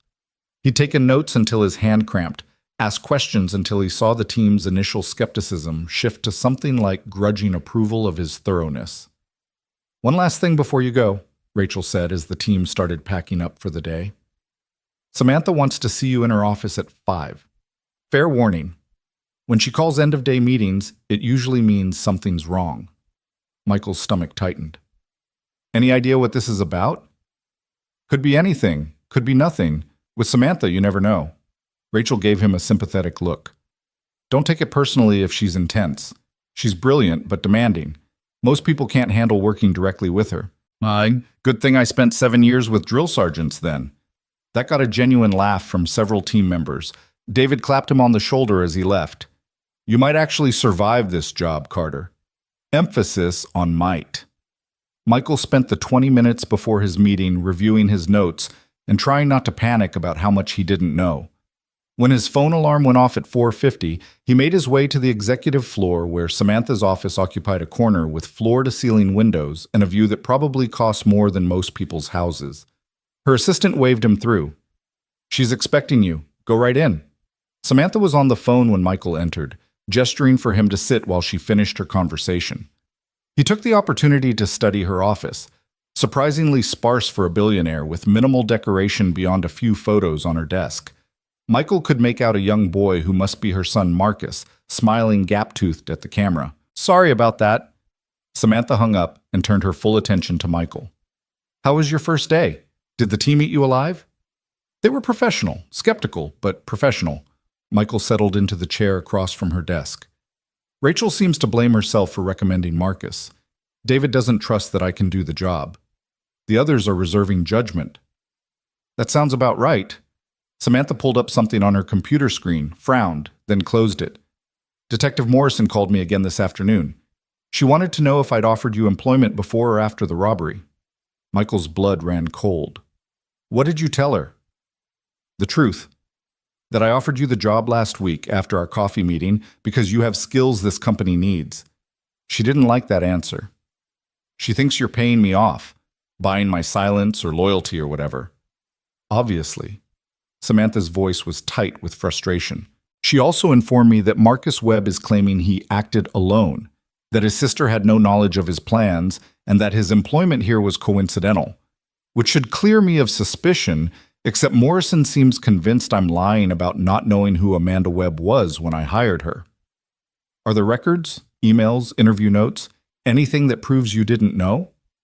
"Of course, I have a paper trail a mile long showing standard hiring procedures, but Morrison keeps implying that the paper trail could be fabricated, that someone with my resources could create false documentation." Samantha leaned back in her chair, exhausted. "I can't win. If I cooperate, I look guilty of something. If I lawyer up and refuse to answer questions, I look like I'm hiding something." Michael thought about his own conversations with Morrison, about how the detective had tried to make innocent actions look suspicious through implication and suggestion. "She's fishing. She doesn't have actual evidence of wrongdoing, so she's hoping to pressure someone into making a mistake or contradicting themselves." "I know. My lawyers explain that, but knowing it doesn't make it less stressful." Samantha rubbed her temples. "And now you're caught in the middle of it. I'm sorry, Michael. I knew this might complicate things for you, but I didn't realize Morrison would be this aggressive about pursuing a theory with no evidence." "It's not your fault. Morrison is doing her job. Even if her theory is wrong, she has to investigate it thoroughly." Michael paused. "For what it's worth, spending today with your team made me more certain that you're telling the truth. They're professionals. They take security seriously. If you'd hired Marcus knowing he was planning a robbery, someone would have noticed something off about him, but they didn't, which means he fooled everyone, not just you." Samantha's expression softened. "Thank you for that. I needed to hear it." She pulled up a different file on her computer. "There's another reason I wanted to talk to you. The Phoenix project that's been on hold, the client called today. They're willing to give us 1 week to prove we can deliver without Marcus. They want a new security assessment, a revised timeline, and a meeting with whoever's taking over as lead consultant." "That's me, apparently." "Are you ready for that?" Michael considered lying, considered saying he needed more time to get up to speed. But Samantha had been honest with him, and he owed her the same. "No, but I don't think waiting another week is going to make me significantly more ready, and we can't afford to lose a $3 million contract because I'm still learning the ropes." "So what do you suggest?" "I take point on the client relationship because they need to see new leadership. But Rachel and David come with me. They know the technical details and can back me up when I'm out of my depth. I handle the big picture and threat assessment. They handle implementation and specifics." Samantha smiled. "That's a good plan. Exactly what I was hoping you'd say. You were testing me. I was seeing how you think under pressure, whether you'd try to fake expertise you don't have, or whether you'd build a team to cover your gaps. You chose the right option." She stood up, signaling the meeting was ending. "The client meeting is Thursday in Phoenix. Jennifer will arrange travel for you and whoever you want to bring. Budget isn't an issue. Impress them." "No pressure, right?" "Michael, in this job, there's always pressure. The question is whether you use it to sharpen your focus or let it crush you." Samantha walked him to the door.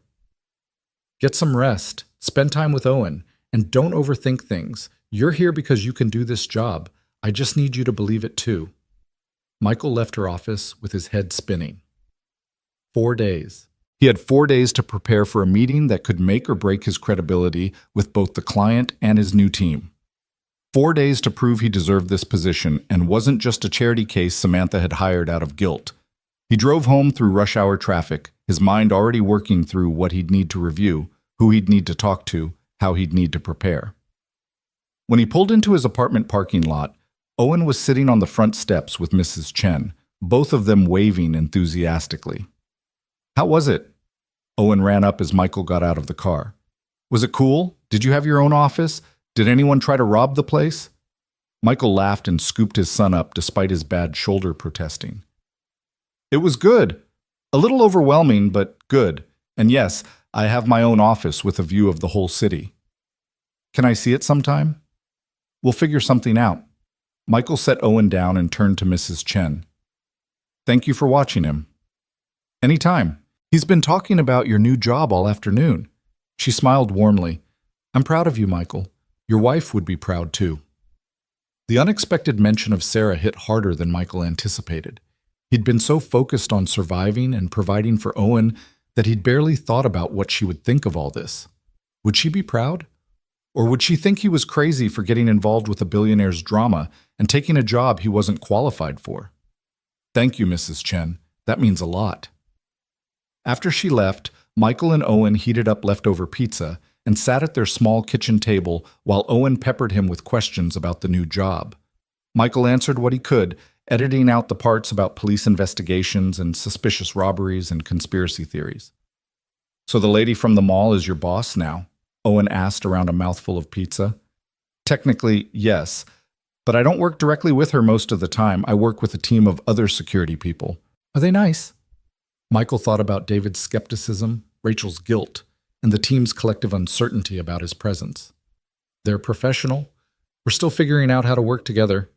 Like when I had to do a group project with Tyler and Emma and we didn't know each other yet." Exactly like that. Owen considered this wisdom while chewing. "You should bring them cookies. That's what Grandma Sarah always said. When in doubt, bring cookies." "Your grandmother was a smart woman." Michael smiled at the memory of his mother-in-law's solution to every social situation. "Maybe I will." They spent the evening in comfortable routine, homework, bath time, reading stories before bed. Owen wanted to hear about the mall incident again, processing his trauma through repeated questioning. Michael had learned not to shy away from these conversations, to answer honestly, but age-appropriately. "Were you scared when you ran to help the lady?" Owen asked as Michael tucked him in. "Terrified. But I knew she needed help, and I knew you were safe where I'd left you, so I did what needed to be done. And now she's helping you, because you helped her first." "I guess so." "That's called karma. We learned about it in social studies. When you do good things come back to you." Owen yawned, already drifting toward sleep. "I'm glad you got good karma, Dad. You deserve it." Michael sat with that thought long after Owen fell asleep. Karma, cosmic justice, cause and effect, whatever you called it, the chain of events that started with a split-second decision in a mall had led him here. To a job that terrified him, a situation that could blow up in his face, and possibilities he'd never dared to imagine. The next 3 days were a crash course in corporate security consulting. Michael arrived at the office by 7 each morning and stayed until 6 each evening, absorbing everything his team could teach him. Rachel walked him through the Phoenix Project's history, explaining the client's concerns and the security challenges of their facility. David coached him on professional presentation skills and client management. Thomas built him a crash course on threat modeling and risk assessment. By Wednesday night, Michael felt moderately prepared for Thursday's meeting. Not confident, but prepared. He'd reviewed every document twice, practiced his presentation until he could deliver it without notes, and coordinated with Rachel and David on who would handle which questions. "You're going to do fine," Rachel said as they wrapped up their final prep session. "Stop overthinking it. You know the material, you understand the client's concerns, and you've got good instincts. Trust yourself." "Easy for you to say. You're not the one who's going to tank a $3 million contract if you screw up." "If you screw up, we all screw up. We're a team, remember?" She gave him a look that was almost maternal. "Michael, I was wrong about you." When Samantha first announced she'd hired you, I thought it was a publicity stunt or guilt or something equally stupid. But watching you this week, the way you listen, the way you ask the right questions, the way you actually care about getting it right, I get it now. You belong here. The words hit harder than Michael expected. Thank you. That really means a lot. Don't make me regret saying it by choking tomorrow. But she was smiling as she left. Michael stayed late, reviewing the presentation one more time. When his phone rang at 8:30, he almost didn't answer, until he saw it was Samantha. "You're still at the office," she said without preamble. "How did you know?" "Your computer is logged in. I get notifications when anyone accesses the system after 8 p.m. She paused. "Go home, Michael. You're prepared. Staying late and obsessing over details isn't going to help." "How do you know I'm obsessing?" "Because it's what I would do. And you remind me of myself in some ways. The need to prove you deserve to be here. The fear that one mistake will confirm everyone's doubts." Her voice was gentle. "But you've put in the work. You've earned this meeting. Now go home and get some rest so you can do your job tomorrow." Michael saved his work and shut down his computer. "Thank you for believing in me. For giving me this chance. Thank me by landing this client." But he could hear the smile in her voice. "Good luck tomorrow." The flight to Phoenix the next morning was Michael's first time on an airplane since leaving the military. Rachel and David kept the conversation light, sensing his nerves, telling stories about other client meetings and the disasters they'd narrowly avoided. By the time they landed, Michael felt marginally more relaxed. The client was a financial services company building a new regional headquarters. Their CEO, Margaret Richardson, was in her 60s with sharp eyes and no patience for nonsense. She greeted them in a conference room where 3 of her executives waited, all looking skeptical. "I'll be direct," Margaret said once introductions were complete. "We're here because we paid Hale Industries a significant deposit for security consulting that we've yet to receive. Your former project lead is now in jail for armed robbery, which doesn't inspire confidence in your company's judgment. Give me one reason why we shouldn't terminate this contract and hire someone else." Michael had prepared for this. He pulled up his presentation and stood up, meeting Margaret's challenging gaze. "Because Marcus Webb fooled everyone. Not just Hale Industries, but his parole board, his references, his background checks, and the jewelry store that originally employed him. If someone is determined to hide their criminal intent, they can do it successfully for a while. What matters is how a company responds when deception is discovered." He clicked to the next slide showing revised security plans. When Webb was arrested, Hale Industries immediately froze all his projects, reviewed all his work, and brought in fresh eyes to verify nothing was compromised. "I've spent the last week examining everything he did for your project. The good news is, his security assessment was actually solid. His criminal activity didn't compromise his professional expertise. The bad news is he didn't complete several critical components before his arrest." "And you're qualified to complete them?" one of the executives asked, his tone suggesting he already knew the answer was no. "I'm qualified to identify security gaps that could get people killed, because I've seen what happens when security fails. I'm not qualified to implement complex digital systems or handle vendor negotiations, which is why I brought Rachel Winters and David Chen. They handle the technical work while I focus on threat assessment and emergency response." Michael moved to the next slide. What Webb couldn't give you, because he never experienced it himself, is insight into how actual violent incidents unfold, how people behave in crisis situations, where theoretical plans break down under pressure. That's what I bring to this project. He spent the next hour walking through a revised security plan that incorporated lessons from the mall incident, active shooter protocols that went beyond generic training, evacuation procedures based on how people actually move during panic, communication systems designed for when primary networks fail. Rachel and David jumped in with technical details and implementation timelines, the 3 of them working as a coordinated team. When Michael finished, Margaret was quiet for a long moment. "You've clearly done your homework, but I'm curious about something. Why take this job? You're famous now. You could write a book, do speaking tours, capitalize on your hero status. Instead, you're here trying to salvage a security consulting contract. Why?" Michael hadn't expected that question, but he answered honestly. "Because being called a hero for 30 seconds of action doesn't pay my son's school fees or put food on the table. Because I spent 3 years in a job that wasted my training and experience, and this is the first opportunity I've had to use my skills for something meaningful. And because Samantha Hale took a chance on me when everyone else would have looked at my resume and passed. I owe it to her and to myself to prove I can do this job. Margaret smiled for the first time. That's the right answer, the honest one. She looked at her executives, some silent communication passing between them. We'll give you a chance. Conditional approval to resume the project with progress reviews every 2 weeks. Miss a deadline or deliver substandard work, and we terminate immediately. Fair? More than fair. Michael felt relief wash through him. Thank you. We won't let you down. After the meeting, as they waited for their flight back home, Rachel bought Michael a beer at the airport bar. That was impressive, she said, clinking her bottle against his. The way you handled Margaret's skepticism, the way you acknowledged gaps in your knowledge without apologizing for them. You might actually be good at this job. Might?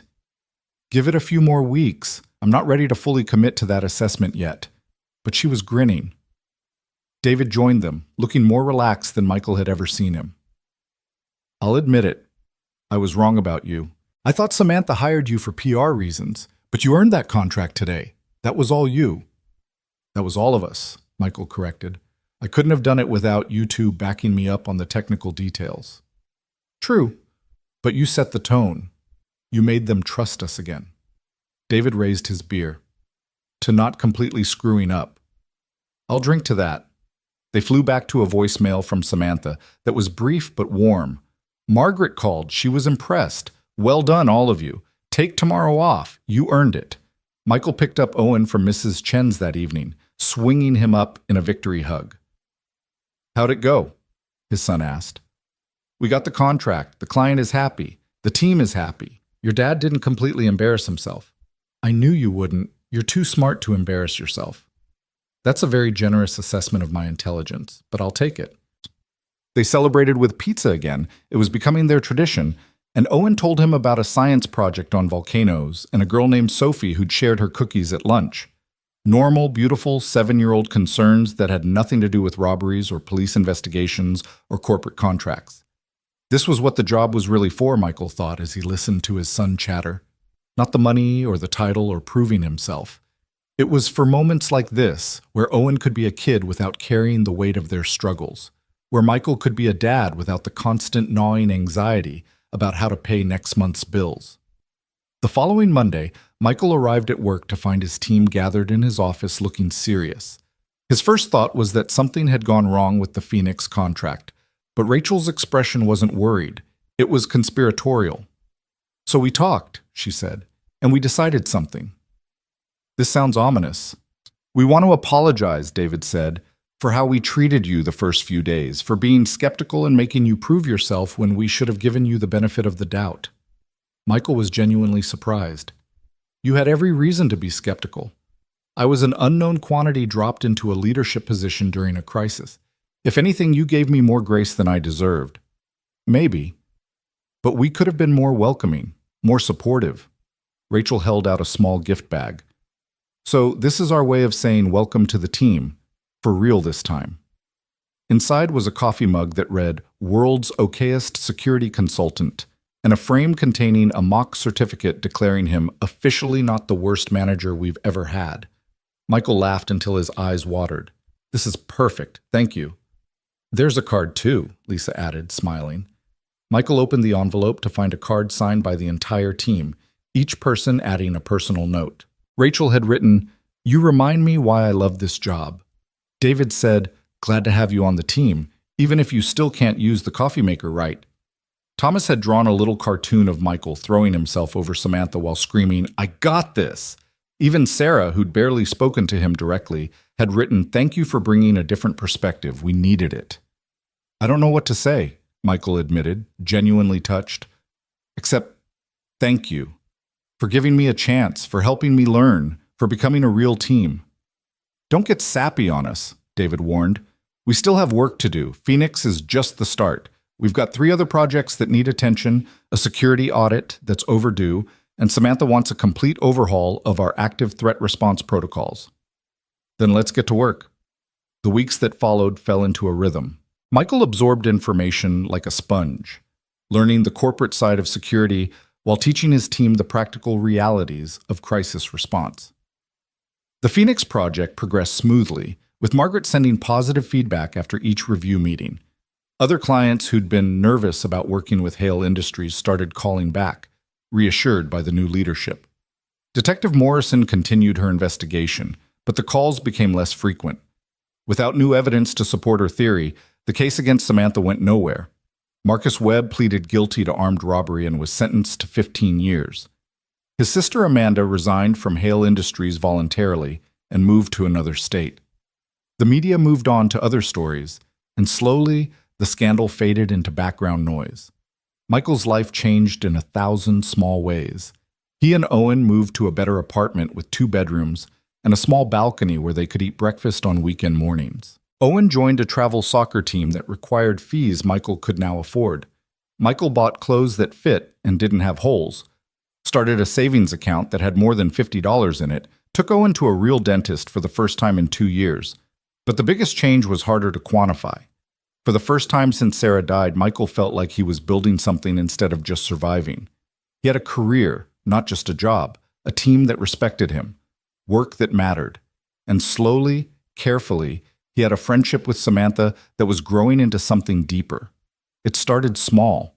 After-hours calls about work that turned into conversations about their kids, about being single parents, about the loneliness of making every decision alone. Coffee meetings that stretched into lunch because neither wanted the conversation to end. Texts that had nothing to do with business and everything to do with just wanting to connect. 3 months after Michael started at Hale Industries, Samantha invited him and Owen to her house for a barbecue. Her son Marcus was shy at first, but Owen's natural friendliness broke through, and soon they were racing around the backyard like they'd known each other forever. "They're good together," Samantha said, watching them play from the patio where she and Michael sat with drinks. "Marcus doesn't make friends easily, but Owen just bulldozed past all his defenses. That's his superpower. Social anxiety doesn't exist in Owen's world." Michael smiled at his son's laughter. "He's been asking about meeting Marcus ever since I told him you had a son too. We should do this more often." Samantha said it casually, but Michael heard the loneliness underneath. "It's good for them to have kids to play with. Good for us to have adult conversation that isn't about work." "I'd like that." They sat in comfortable silence for a while, watching the boys and the sunset painting the sky orange and pink. Finally, Samantha spoke again, her voice quiet. "I never properly thanked you for that day in the mall, for what you did. You've thanked me 100 times, and you gave me a job that changed my life. I think we're even." "We're not even close to even." She turned to look at him, and Michael saw something vulnerable in her expression. "You gave me a second chance at life. You reminded me that success isn't measured in stock prices and quarterly reports, and you showed me that letting someone help you isn't weakness. It's being human." "Samantha, let me finish." She took a breath. "When you first started, I told you I hired you because you could do the job. That was true, but it wasn't the whole truth. I also hired you because you were the only person in that whole terrible experience who didn't want something from me. You didn't want money or fame or a favor or a escas. You just wanted to make sure Owen was safe and that you'd done the right thing. In a world where everyone has an angle, that was refreshing." Michael's chest felt tight. "I'm still that person. I didn't take this job to get close to you or leverage our connection or any of that." "I know. That's why I'm saying this." Samantha smiled, but her eyes were serious. "I like you, Michael. Not as an employee or as the guy who saved my life, just as a person, as a friend. Maybe as more than a friend if you're open to that possibility." Michael's heart was racing. He'd felt the connection growing between them, but had convinced himself he was imagining it, that someone like Samantha wouldn't be interested in someone like him. "I'm open to it, but I need you to know. I'm still figuring out how to be a person again after Sarah died. I'm still learning how to be something other than just Owen's dad. I might be terrible at this. Then we'll be terrible at it together." Samantha reached over and took his hand. No pressure, no expectations, Just two people who've been through hell and came out the other side wanting to see where this goes. Michael squeezed her hand, feeling the warmth of her skin against his. I can work with that. Owen ran up at that moment, breathless and excited. Dad, Marcus has a telescope. Can we stay until it gets dark and look at the stars? Michael glanced at Samantha, who nodded. Yeah, buddy, we can stay. As the evening darkened and the boys set up the telescope, Michael sat on Samantha's patio holding her hand and felt something shift in his chest. For 3 years he'd been surviving, pushing through each day with grim determination. But this, sitting here with a woman who understood him, watching his son laugh and make friends, feeling the possibility of something new beginning, this was living. It had started with chaos, with gunshots and broken glass and split-second decisions made in terror. But somehow, impossibly, it had led here, to a second chance for both of them, to the reminder that even in the darkest moments, humans could choose to protect each other, to help each other, to build something beautiful from the wreckage. Michael looked at Samantha, at the woman he'd thrown himself over without thinking, and saw her looking back at him with the same wonder. Two people who'd faced death and decided to choose life, together. Thank you, he said quietly. For what? For seeing me. For believing in me. For giving me a chance to be more than I thought I could be. Samantha leaned over and kissed his cheek, gentle and brief. Thank you for reminding me what courage looks like. For showing me that heroism isn't about grand gestures. It's about choosing to help when you could choose to walk away. From the telescope, Owen called out that he'd found Jupiter. Michael and Samantha stood up together, still holding hands, and walked over to look at the distant planet through the lens. And as he stared at the cosmos with his son beside him and Samantha's hand in his, Michael Carter finally believed what his son had told him months ago. Good things do come back to you. Not because the universe keeps score, but because one moment of choosing kindness over fear could change everything. For everyone. And sometimes, if you were very lucky, it could lead you home to a place you never knew you were searching for.